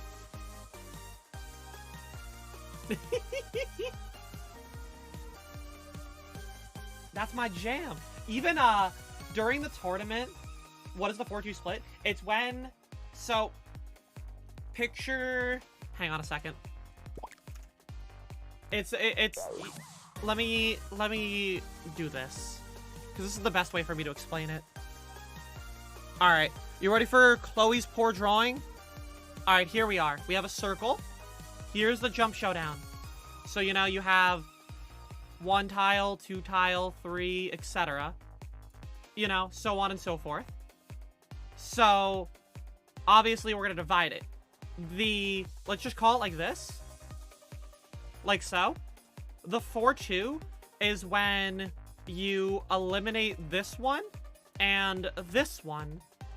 So, you have these 2 tiles here, and then these 4 here. And most of the time when that happens, it ends up being that these 2 are the correct 2. So you don't want to be on the large set of 4, and you need to transfer yourself over to that 2 section there. So that's the 4-2 split. I've lost many a game to that specific variant.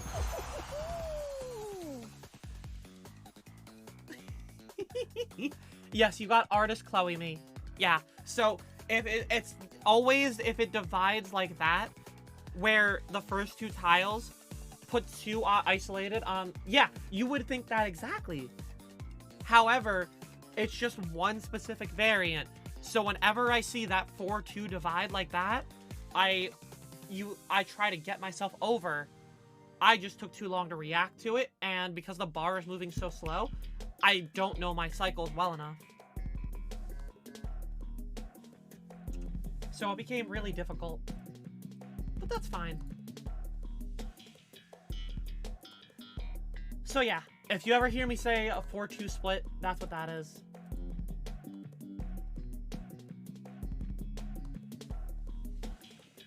Am I out of water? Am I out? No, I'm not out of water. I have plenty here.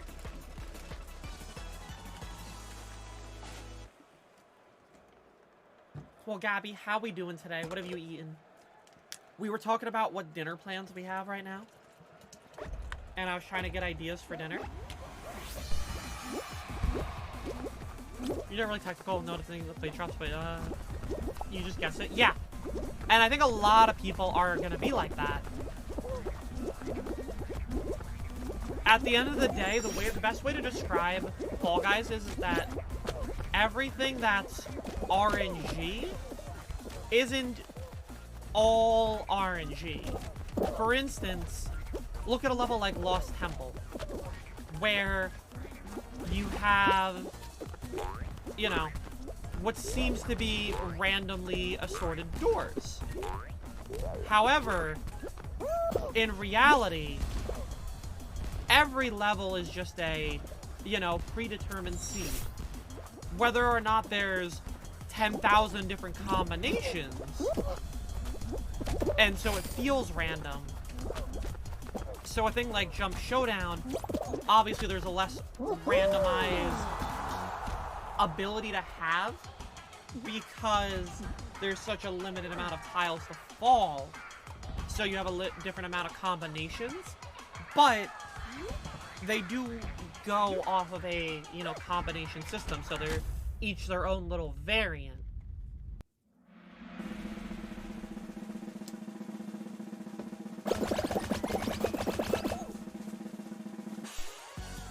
And that's how the joke that I had of 52A came into fruition, where I made a joke that, oh, the seed here is 52A, which meant it was just going to be all the way to the left on Lost Temple, and then straight up the middle.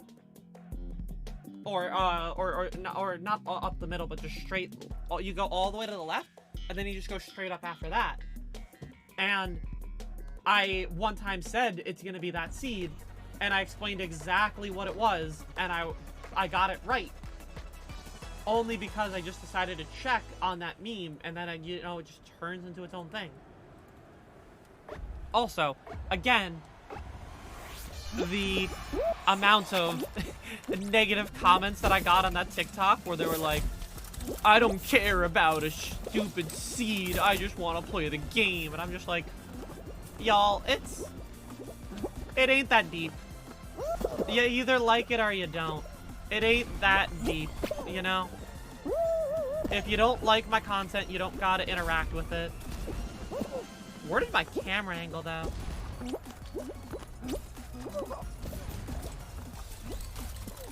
Let me tell you, I don't even really comment on, like, any TikToks in general. So the idea of, you know, saying something negative goes beyond me.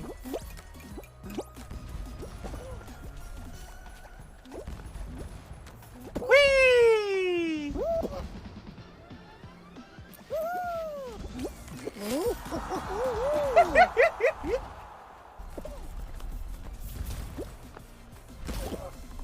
Yeah, look at me, Benjamin. I'm skipping maths. Look, I skipped it. Like a pro. I'm getting better at that. I've gotten it 2 times so far. Oh! I guess you could still do this, chat. I didn't know you could still get up here. Unless they got pushed off, in which case, unlucky for them. I'm going to imagine that they got pushed off.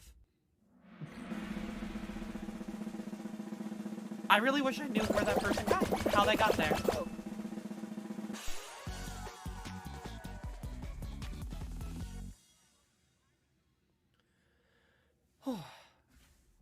Beautiful.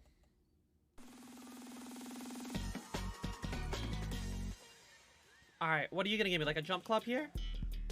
Block party. See, I personally feel like block party isn't a fan favorite. I feel like if you're gonna put a survival round here, I would rather see like a snowball survival, you know? I know it might not be as well received, but like, you just woke up and you're feeling like a Mr. Krabs meme. You say Mr. Krabs meme and all I can think of is, can you feel it, Mr. Krabs? Can you feel it, Mr. Krabs? That's my Mr. Krabs meme. Or there's the bee boo boo bop beep. That one's also a good one. One where the whole world is shaking. Oh, yes, yes, yes, yes. Okay. I know which one you're talking about. See, there's just too many memes. Alright, we have the box variant, which means, chat, we have the easiest ending possible. There's going to be a box right here, and I'm going to try to capture somebody in my box. And that person trapped myself there with me.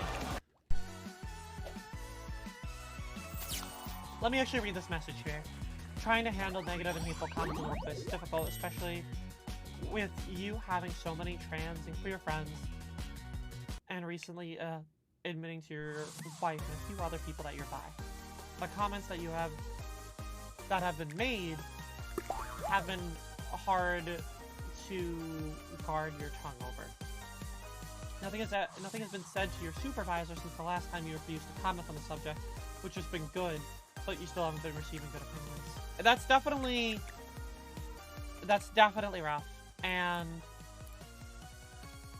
you know, I think it's important to, the way that I've been kind of talking about it, Cinnamon, first of all, your feelings are very valid. It's important to realize that what you are going through is something that you're not alone with that.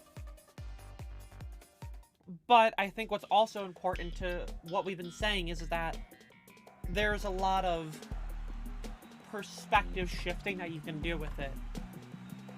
You know, if somebody wants to invalidate your sexuality, turn it into, oh, that's just them not comfortable with themselves and they're jealous of me being comfortable enough with myself. And I know that's not an end-all be-all answer, but it puts you in the power position in that dynamic. Instead of you getting down over it, then it becomes a, I have the confidence in myself and the support group that you have that allows you to want to feel comfortable enough to be like, hey, look at me, I'm loud and proud. There's a lot of people who, in all honesty, are probably afraid to do it themselves, and so they're just gonna turn into bi-erasure or homophobia as a means of masking their own identity.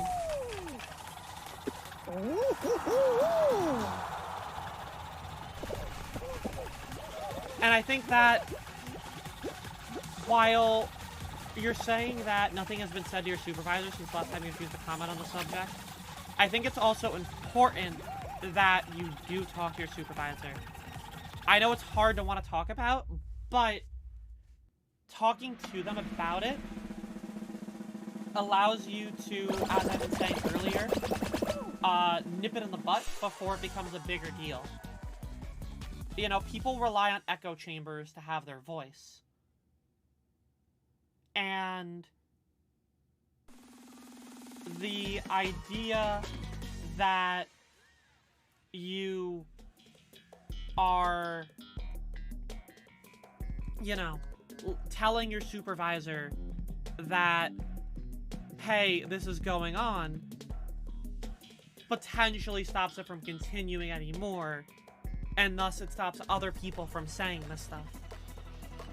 Joker, you said that once before, and especially as this is a stream for the charity that I work for, it's probably not the best place to be sending that, whether it is serious or not.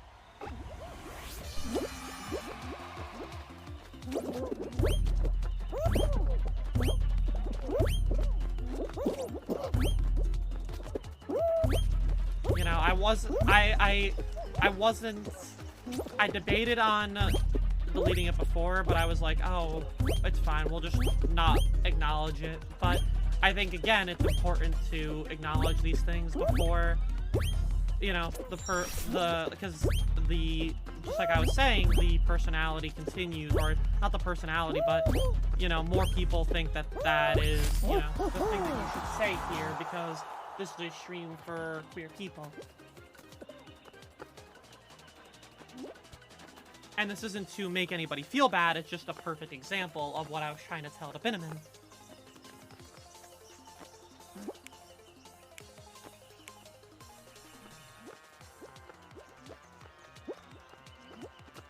Yeah, you're exactly right, Teratar. People will find relationships on here, but it's not designed to find relationships. And while I know being queer makes it hard to find places, and so we tend to gravitate toward those areas that have other queer folk for our own comfort. Oh, this person is just going backwards. Sorry, I zoned out with them diving backwards there.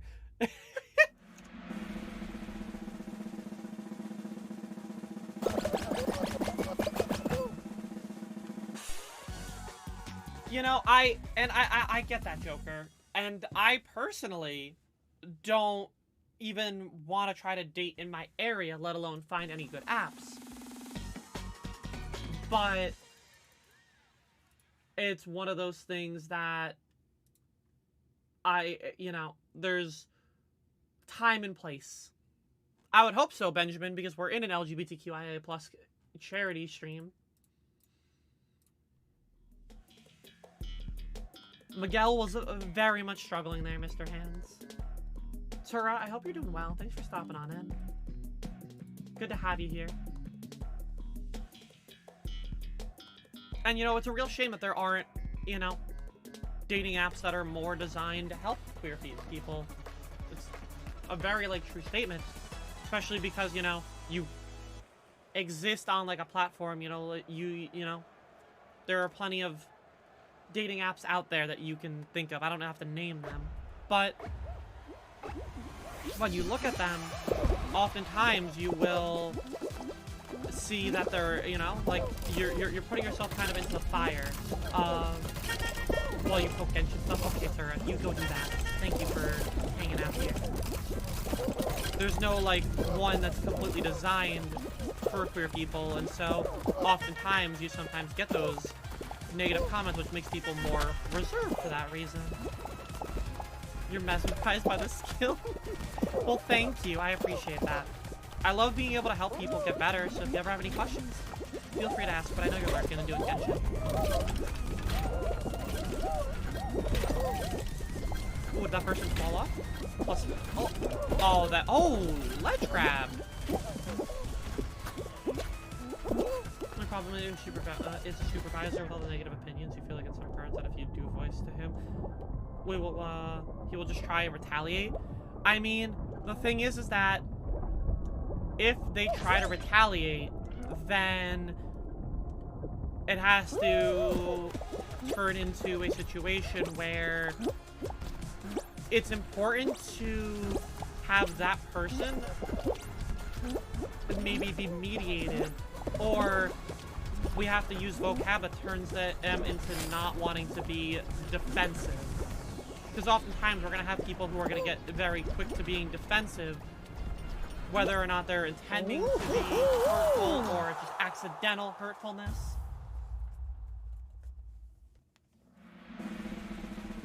Penny, it's a definite talent to be able to do everything that I'm doing while still talking about it. It's one of those things that I've put in a lot of time to be able to have these conversations, because I don't want to be one of those streamers that has to stop and, like, focus on the game and not talk to you. I want to be able to manage both, because my priority is always the conversation more than the gameplay. If so, that's exciting, Benjamin. Also, welcome on in, Penny. I hope you're doing well. On both sides of the point, and you're trying to tiptoe. You don't really know who to go for in HR. I think maybe your best bet then is, what if you, like, emailed HR instead of going in person and just being like, hey, is there somebody that I could talk to about a matter? And, you know, instead of having to look for somebody specific, they sort of give you the guidance as to who you should talk to.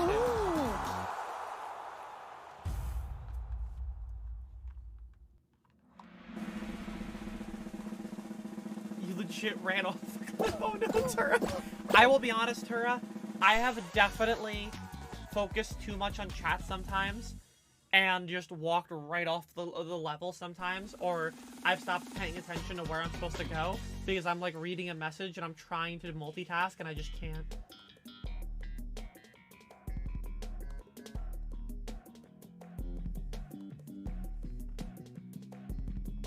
Yeah, again, I think you shouldn't have to feel like you have to tiptoe is important. Your self-worth is more important in this situation, Benjamin.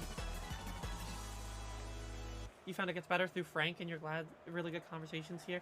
Penny, well, it's nice to have you here. I haven't interacted with Frank too much. I have done a couple things, and I think that they are somebody who I definitely share a similar sentiment on how they view, you know, community building and all of those things. And I'm so glad that I see other people who are watching It Gets Better more so than just like the individual streamer that they follow. Because that's what this is supposed to be about, you know? I always try to tell people that I want people to listen to other people's stories. There are 15 million people who have streamed at least one time on Twitch this year. Just this year. Now, I didn't even have to do anything to that person. I didn't have to do anything there. I just outlasted everybody. And think about the amount of stories that are out there. The amount of people that you can talk to or listen to. 15 million different accounts have streamed. That are so many different people that you never know who you're gonna, you know, vibe with and enjoy their content for, because oftentimes we tend to stick to the same circles because we feel safer in them. And that's not to say that we are, you know, what's the word I'm looking for? Like, it's not to say that it's bad to stay in our own circles, because, you know, obviously it's important for us to find our comfort and find our places. But I also know that it is good to realize that there are other people out there that we might like when we feel comfortable enough to do that.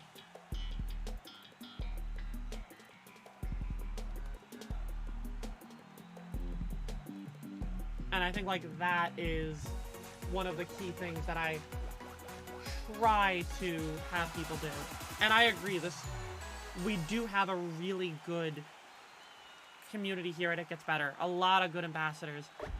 I've been working with It Gets Better for 9 months now. And I love every time I'm over here.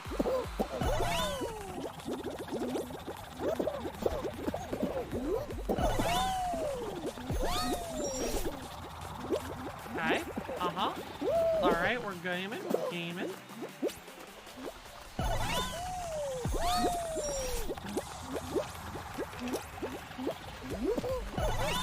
Focus up. Alright, we're good. It isn't safe for you to you can even be out on your channel, so it's that safe space on the streams. I'm so sorry to hear that, Penny. I really wish that it was easier for a lot of people to be able to be out, because I know that I very much appreciate the support that I've been able to develop while being a content creator, and I know how it makes me feel to develop this, and so I really, like, feel for the people who can't, for their own safety, get to the same point that we're at right now. And so I really hope that as time goes on, more people are able to feel like they, you know, can be where they want to and feel the way that they need to.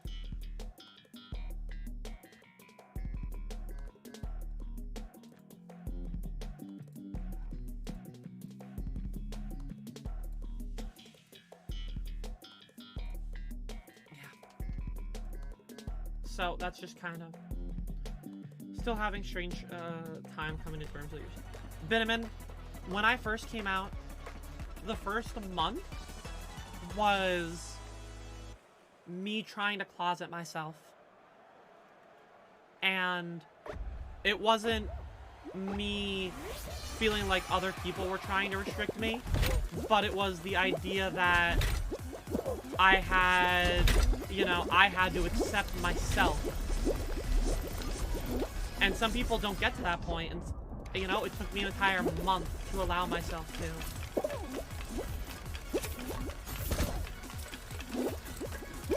You're very thankful that you can be out right now. I'm very happy that you can be out too, especially knowing where you live, Gabby.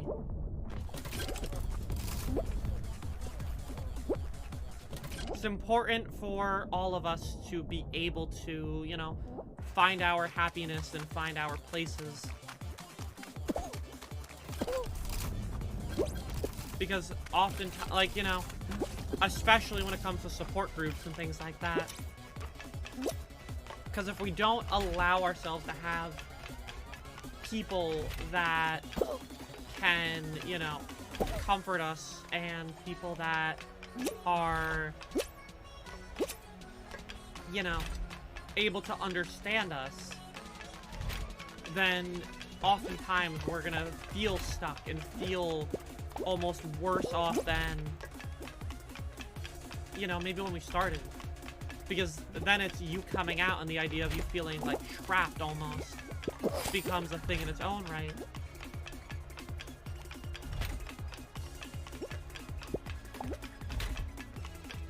Okay. There are a lot of people diving right now. Oh, this one's not holding back. Oh, they all made it through. Wow, there's a lot of people that made it through past me here. Alright, the duck. We got some roasted duck here. There's like 5 people who are gonna try to get past me right now. There goes one. Alright, just this Viking here. And the Viking goes down, and then we leave. Pop! Oh. Roll on in.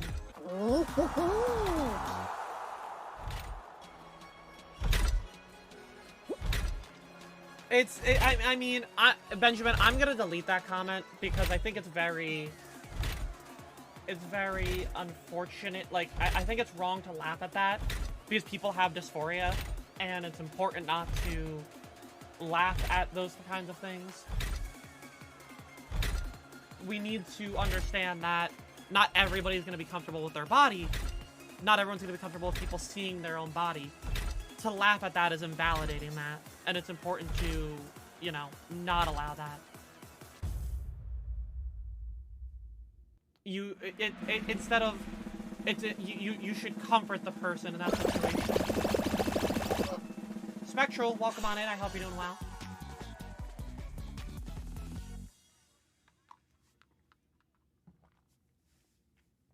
It's been a lot for you just telling close friends right now. Post both places in chat.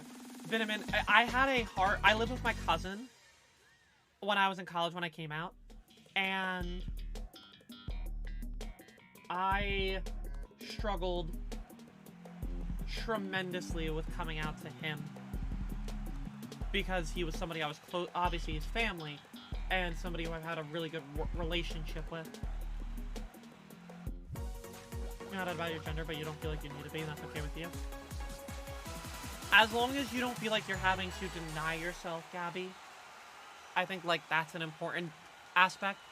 I have a lot of people I know who will be like, oh, you know, I don't want to go through the effort of, like, telling people that I'm bi or anything like that. I'm like, I mean, that's fine. You know, you don't have to go through any effort to tell people these things. As long as you are...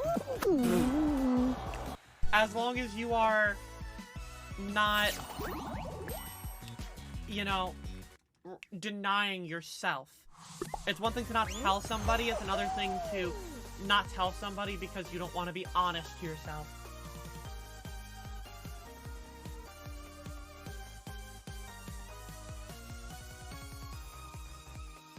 Leo dropping some fall helps.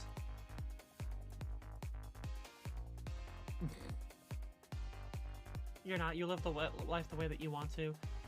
You just get she, her more often than they, them. I mean, I get that. Believe me, there's a reason I stopped working at Kohl's. And it was because I didn't want to deal with the amount of comments that I was getting there.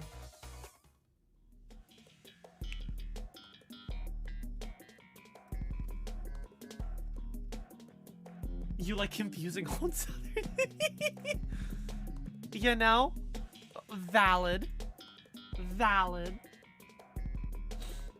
Live your best life.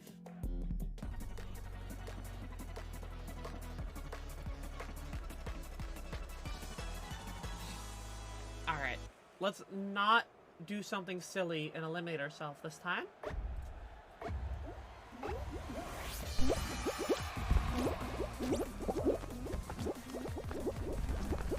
The amount of elderly people that it shows the way that people view, where I had my name when I worked at Kohl's, I had a name tag that said Chloe, and on that name tag it had my pronouns. And the amount of people who would just choose to not read it, as if like they knew better, and then instead of just trying to like get the answer, you know? Like, it was wild, the amount of just overall people who I feel like all they had to do was just read something in front of them and they would choose not to. Oh my god, hang on. I don't want to throw here, but I think everybody's throwing right now. Alright. What did I fall off? What am I falling over on? I tripped on nothing! Oh my god. What is going on? Oh my god. Okay. There you go. How am I still okay?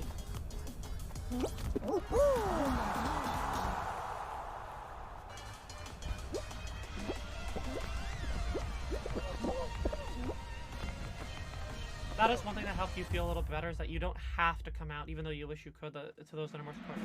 And that's 100% understandable. And I know I felt like that for a while as well. So I do get that, Penny. You just need a safer job option that will likely have to move first when you can. Yeah. You know, I purposely do this because it's a job that allows me to feel comfortable with myself and allows me to be myself and express myself, because without it I wouldn't have, you know, a place of comfort nearly as much as what I do now.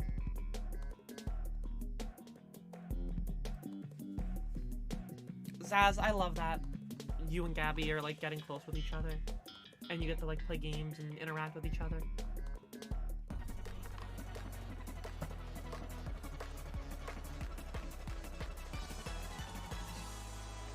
You love that you feel comfortable being genderqueer where you are in Texas. You would hate to live somewhere where you don't feel comfortable. Yeah, you know? And to feel comfortable in where you are is especially like in, you know, a lot of southern states, is also is like a rare thing to have, you know?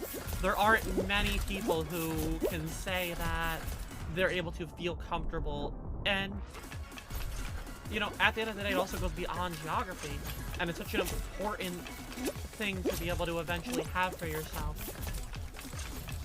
Because there are so many, and for every, like, one person who, you know, is able to feel comfortable with themselves, there's probably 10 that don't. And so it's important to allow people to get the time that they need in order to, you know, get that comfort.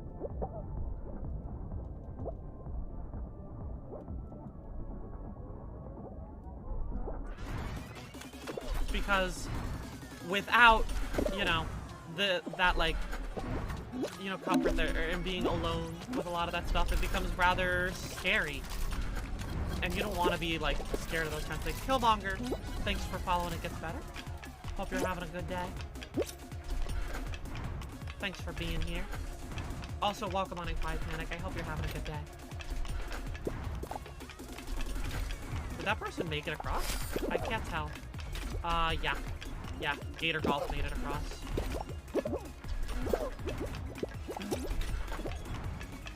Dino made it across. Oh, they are... Oh, I think I saved that person. I did.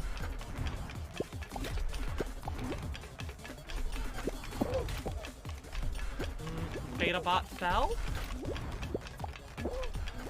A lot of people are making it past my grabs here. I don't know if there's anybody else. I think we're done here. Yeah, we're done here. Aw, poor Betabot skin. Dive. Flipper. Okay. Back up we go. We in there.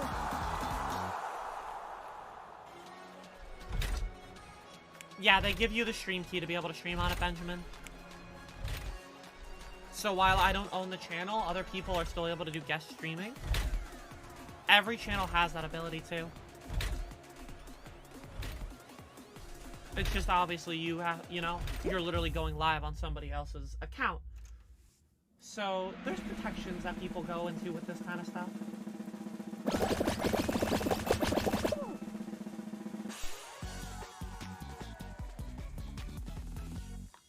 12 made it through. We might get a regular round. Side note, you have straight hair again? Oh? Are you happy with that?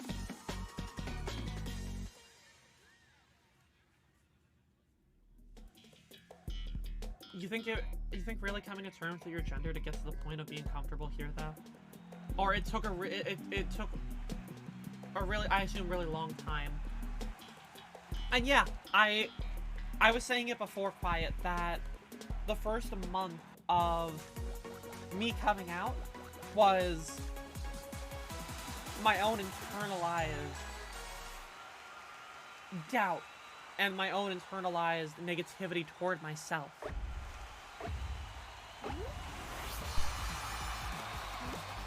And so I would oftentimes, when I was first trying to, you know, come to terms with myself, it wasn't, oh, you know, is this, it became a, surely this is not me, right? What if I what if I, you know, in a month from now, what if I decide that it's not that? And that thought resonated in my head so much. The idea of, well, what if I go through all the effort to tell these people only for, you know, it to not be true? And you want to know the truth about this, chat? So what? If that's the case, so what?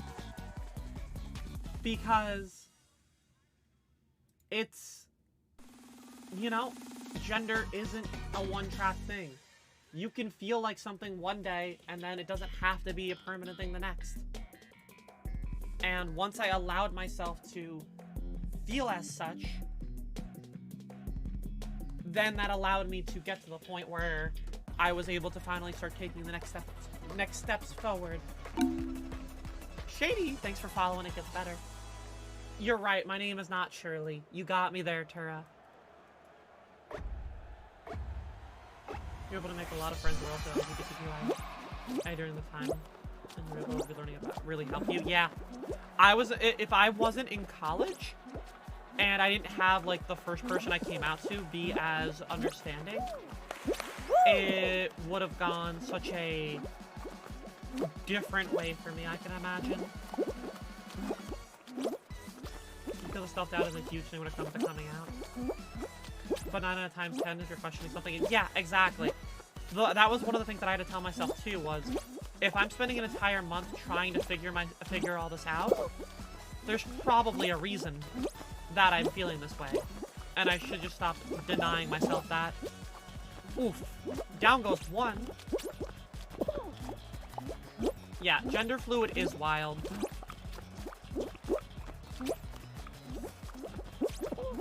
I need to get out the little Teemo head.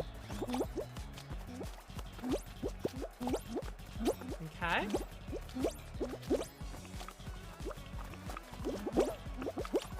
I'm gonna look for them here on this cycle. Ooh, okay. I tunneled too hard on that one. This cycle, I can get the dino. Okay. Oh, are they living? Pink beans out.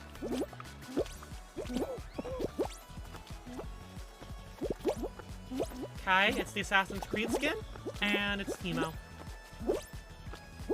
Okay. It's a lot of jumping around right now.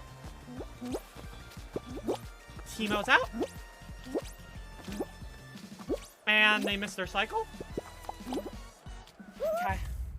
Whoo, that got sweaty at the end. That got sweaty at the end, chat.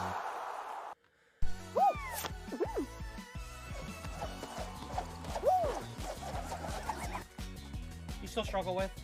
Are you actually gay? Is it trauma? Am I the drama? Am I ace? What am I? Yeah. And the other thing is that you don't have to have a label for yourself. Yo, skill trauma, come on in. I remember, Penny, the first few months that I was, you know, or not even the first few months, it was probably like 2 years of me being out. I would not tell people, hey, I'm a trans woman. I would just be like, hey, I'm a woman. Because I didn't want any of those preconceived notions or these preconceived feelings that came with the idea of being trans or being queer. I didn't want that label. I wanted people to just know me as Chloe, and that was that. And so I didn't use those labels for a while. Now I wear it as like a, you know, a badge of honor, but I know that's not the case for everybody.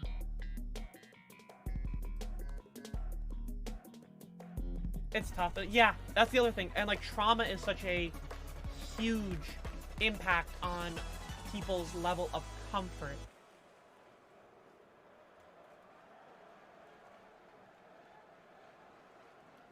And, you know, trauma is real. So, the idea that some people oftentimes won't be able to, you know, come to terms with themselves maybe because of a traumatic experience is an entirely valid thing. And it's terrible that somebody went through it. But it's also important to not invalidate those situations.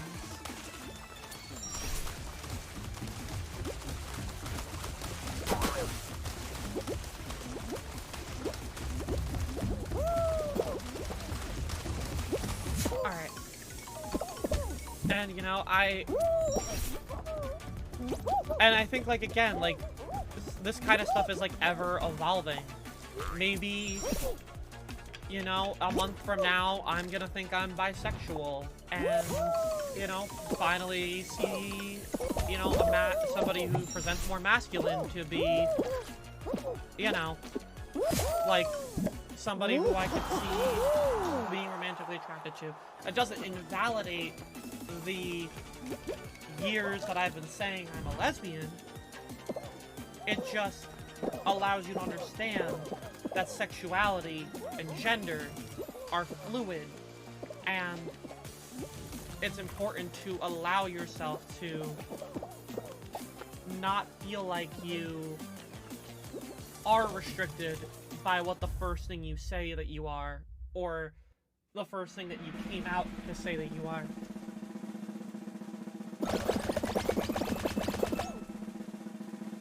People are fluid. Saying you're one thing doesn't mean that's what you are forever. Exactly. It can, and I think that's another big distinction, it can be like that, but that doesn't mean that it has to.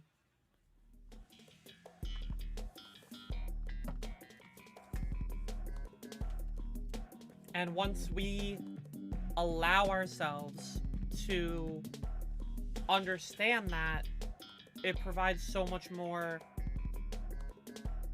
of like a, just, you know, again, for lack of a better word, understanding.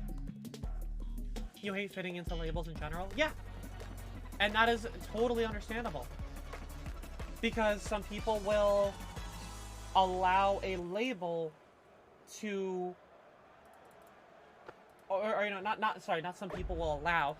As soon as you put a label onto somebody, people will start to take a preconceived notion toward that person. You know, I tell somebody I have a tattoo, and all of a sudden people might start to judge my character. John, thank you for following It Gets Better. Welcome on in. And you know, again, like, you don't nobody needs to go through that feeling of a, like, preconceived notion or, like, assumption that's being made. Because assumptions are only what I think causes a lot of these, you know, news articles and situations to come out about, you know, being queer or being, you know, just being yourself. As an ally, you're glad to follow. I'm glad that we have allies that want to just listen to these stories. It adds even more to, you know, just the validation of what we're doing here. That there are people who just want to be able to listen to stories. Happy Thursday to you as well. Labels are for food and clothes, not for living things. Get that on a throw pillow, and I'll start selling it shady. Because, damn, ain't that the truth?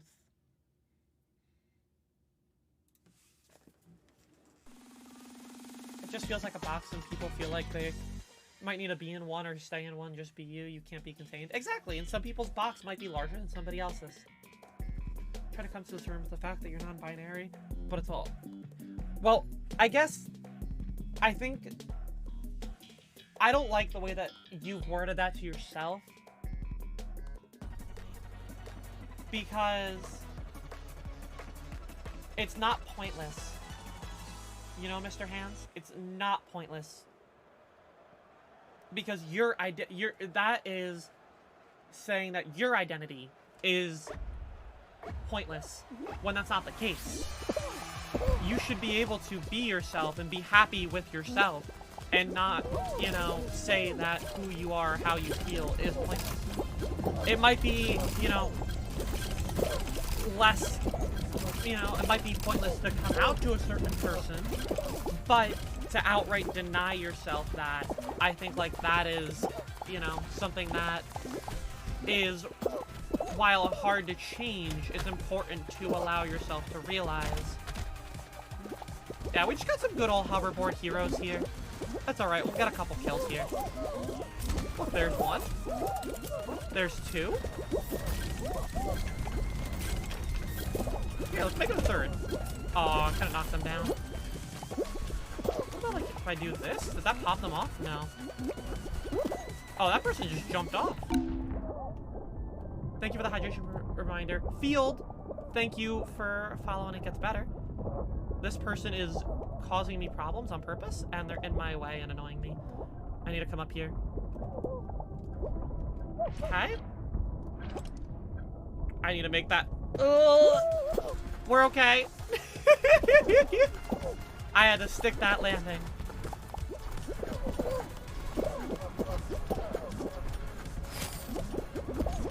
This causes more problems for people.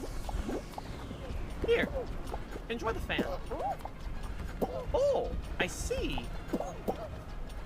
Oh, that person fell. Alright, the person who's causing me problems died. We got him. You don't know how it gets better. Yeah, so the beauty of It Gets Better actually is I'm one of many ambassadors that streams on this platform. There is a ton of people out here that stream a lot of different stories for you to listen to. It's great. Yeah, the ice cream saved themselves for a moment. You didn't know about LGBTQIA until last year. You know, I think, Benjamin, there's a lot of people who don't get susceptible to it because we end up putting ourselves into these situations where you know, maybe there isn't as many people around for you to meet.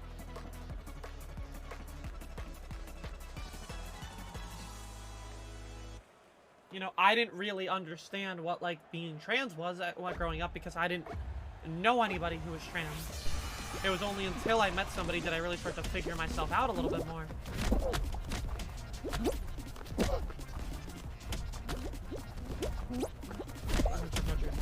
You know, it makes me happy to know that people that are allies hear about this charity. Because I will be honest, I had not known of It Gets Better at much until I started to, you know, I got lucky, and how I started here was I met Sulky and Lilith through the Twitch's Women's Alliance, which is a community of female Twitch partners, and that's what allowed me to get introduced with here. Otherwise, I might not have known what It Gets Better was, and I'm so happy that I do, because, you know, there's so much good that's come from me working with them, and so it just, there's just, I'm very happy that I found where I'm at.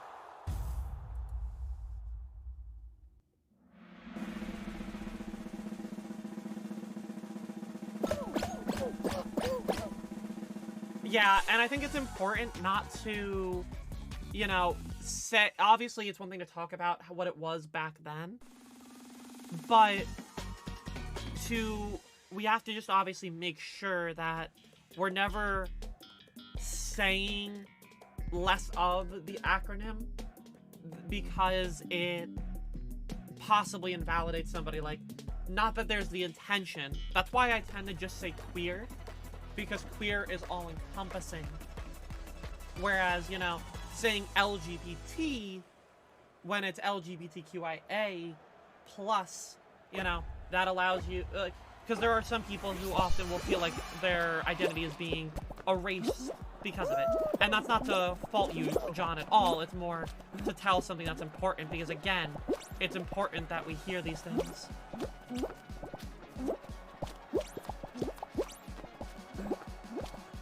Oh, how'd that person come over here? Alright, what's my move? I think I just keep the space that I have here. Okay. All these people are landing, like, in that, like, same cluster that I'm in. So it makes it really hard for me to make, like, the right decision right now. We got a lot of good gamers here. This is the move here, though. Cut that real quick. Okay.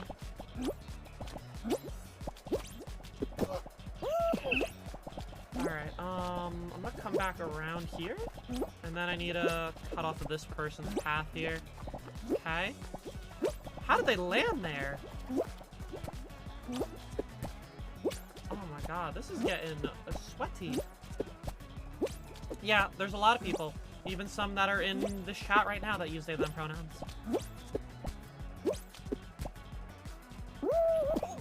What do I want to cut off here? Honestly, just right here. Ooh, okay. Alright. I have my next move. We're gonna cut you off. Okay. Now I have all this purple here. Cool. Oh, God. Oh, I overdove that. Oh, that was so bad. I just threw a ton of space out. Alright. That's fine, though. I just have to wait and see where this person goes. I don't want to make any dumb mistakes here. I'm going to make sure I can get back to both spaces. Okay. So we're going to leave that one tile here. I see their shadow above me, which is important to know in terms of where they're going. Welcome back, Azir. Alright, just one other person? Is that one other person there? Okay, so I just win. Cool. The person that was above me has fallen. So it's a GG here. I don't have to jump dive anymore.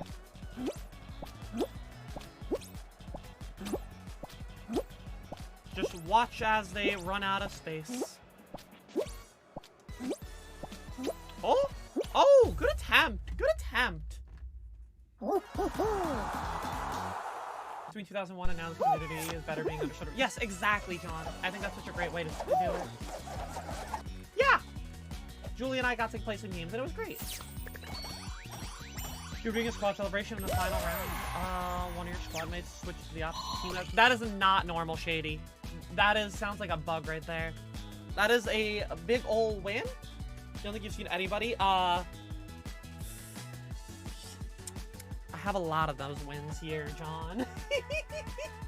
I might have won quite a couple games based off that crown count on the bottom of the screen there. And I think that was honestly the last game that I have time for. I don't know if I can queue up again. So I think we'll just sit here and chat for like 10 minutes or so. Because I don't have time to get into another game. Let's see, do I got anything in the shop that I can buy here? Oink. The color is just oink. Oh, hey, there's owls right now in the shop if anybody needs your owl skins. Did they up this? I think they upped this, chat. I feel like that was 400 Showbucks, and now it's 600. This thing's just called Taco. Yeah, they did up it? Oh, interesting. Look at that. Alright, I'll swap my scene back over here. Really appreciate your stream today. You've been wonderful to listen to. You're so validating and sweet. Thank you, Penny. I really appreciate that kindness. I try really hard. Like, you know, this is obviously like a more centered conversation, whereas when I'm on my stream, I still try it. I am still the same way that I am, just a lot more on the, I want to make content and focus on like the laughs and the vibes, as well as the, you know, conversation we're having. So sometimes I tend to have less directed conversation and more go with the flowy kind of vibes, but I still very much, you know, I like to think that I'm the same way. I remember being the original, so I'm glad that I didn't buy that then, Azzer, because now 600 feels kind of worth it for that. So this was a good conversation though. Definitely brings up important issues. Yes, I try my best to. I think it's important, especially because like I have a decently large platform where content is important. You do stream, but after you're happy to have caught me here as well, then I mean, that makes me happy. You know, I feel like, not to say I have an obligation, but I feel as though that me being who I am, you know, at the end of the day, I have a platform. I have a space. I have a strong, you know, community that I've been able to develop and grow. And I want to continue to let this community grow, whether it's here or on my own, because I know it's important to use the place that I have been provided as a means to have these talks that sometimes aren't being had elsewhere. And if I can also, you know, make you laugh, make you lol W at me at the end of the day, then that's just an added bonus, you know? So thank you. With that being said, everybody, if you don't know who I am at this point, my name is Baeginning. My pronouns are she, her. Mars, hello, welcome on in. I am a Twitch partner. I do, these days, primarily Fall Guys, but I've been doing a lot of variety this month, or this year in general. Now, I can tell you personally, there are so many other people who are streaming on this specific stream, and it gets better. I really hope that some of you follow and watch for more than just me, because there's a lot of great people out there. Now, if you want to know the next time I personally will be on here, that's going to be August 25th. Same time as today, 4 to 7 EST. So I will be back in a little more than a month from now. But it's been good. Now, on my personal channel, I will be live, you know, a couple times throughout this weekend, so if you want to continue having these conversations by then, by all means, please do so. You just want a squad celebration with the squad of 3? Hell yeah, Gabby. You seem kind and you like following nice people on this platform. Beneman, I appreciate that. Such an inspiration and delight to watch anywhere you stream. It means a lot to get those words. Because again, you know, the whole point of what the conversation was today is because that's literally what I'm dealing with right now. You know, I've been posting more on TikTok and Instagram and YouTube Shorts, and so often am I just dealing with negativity and toxicity and all of these things that's coming with, you know, being myself. And a lot of people try to invalidate that, and I think it's important to, you know, keep providing spaces that we can keep being ourselves here. Yes, Penny. This is a green screen currently, but this is in fact what my bed normally looks like when I'm streaming. Everything here is what I set up every day when I'm streaming. I just didn't make my bed today, but I have to set that up every single day that I stream. It's a big part of my brand, a big part of my collection, a big part of my personality, honestly. Alright. Well, it was a good time today. Thank you, everybody who tuned in. With that being said, I set that up every stream. Exactly, Penny. With that being said, as a member of It Gets Better, I think it's only fitting if we raid somebody else who is an ambassador for It Gets Better. So, let's go find somebody. I'm under our team right now. So if we look here, we got 4 other people that we could raid that are live right now that are It Gets Better ambassadors. I think right now, how long has Quinn been on for? Let's see. If they haven't been on for too long, we'll raid them. If they just finished... Okay, they just started. This is perfect then. They're starting cat game. If you don't know Stray, Stray is a super cute cat game. And it's a story game. Very enjoyable to watch. I think we should go raid them. So I'll set that up, and then you all can go make a new friend. Another It Gets Better ambassador. So, I assume we have a raid message. There you go. You can do the It Gets Better raid. You can copy and paste that. And for those who have enjoyed themselves, thank you for hanging out. And I will see you next time, wherever that may be. Take care.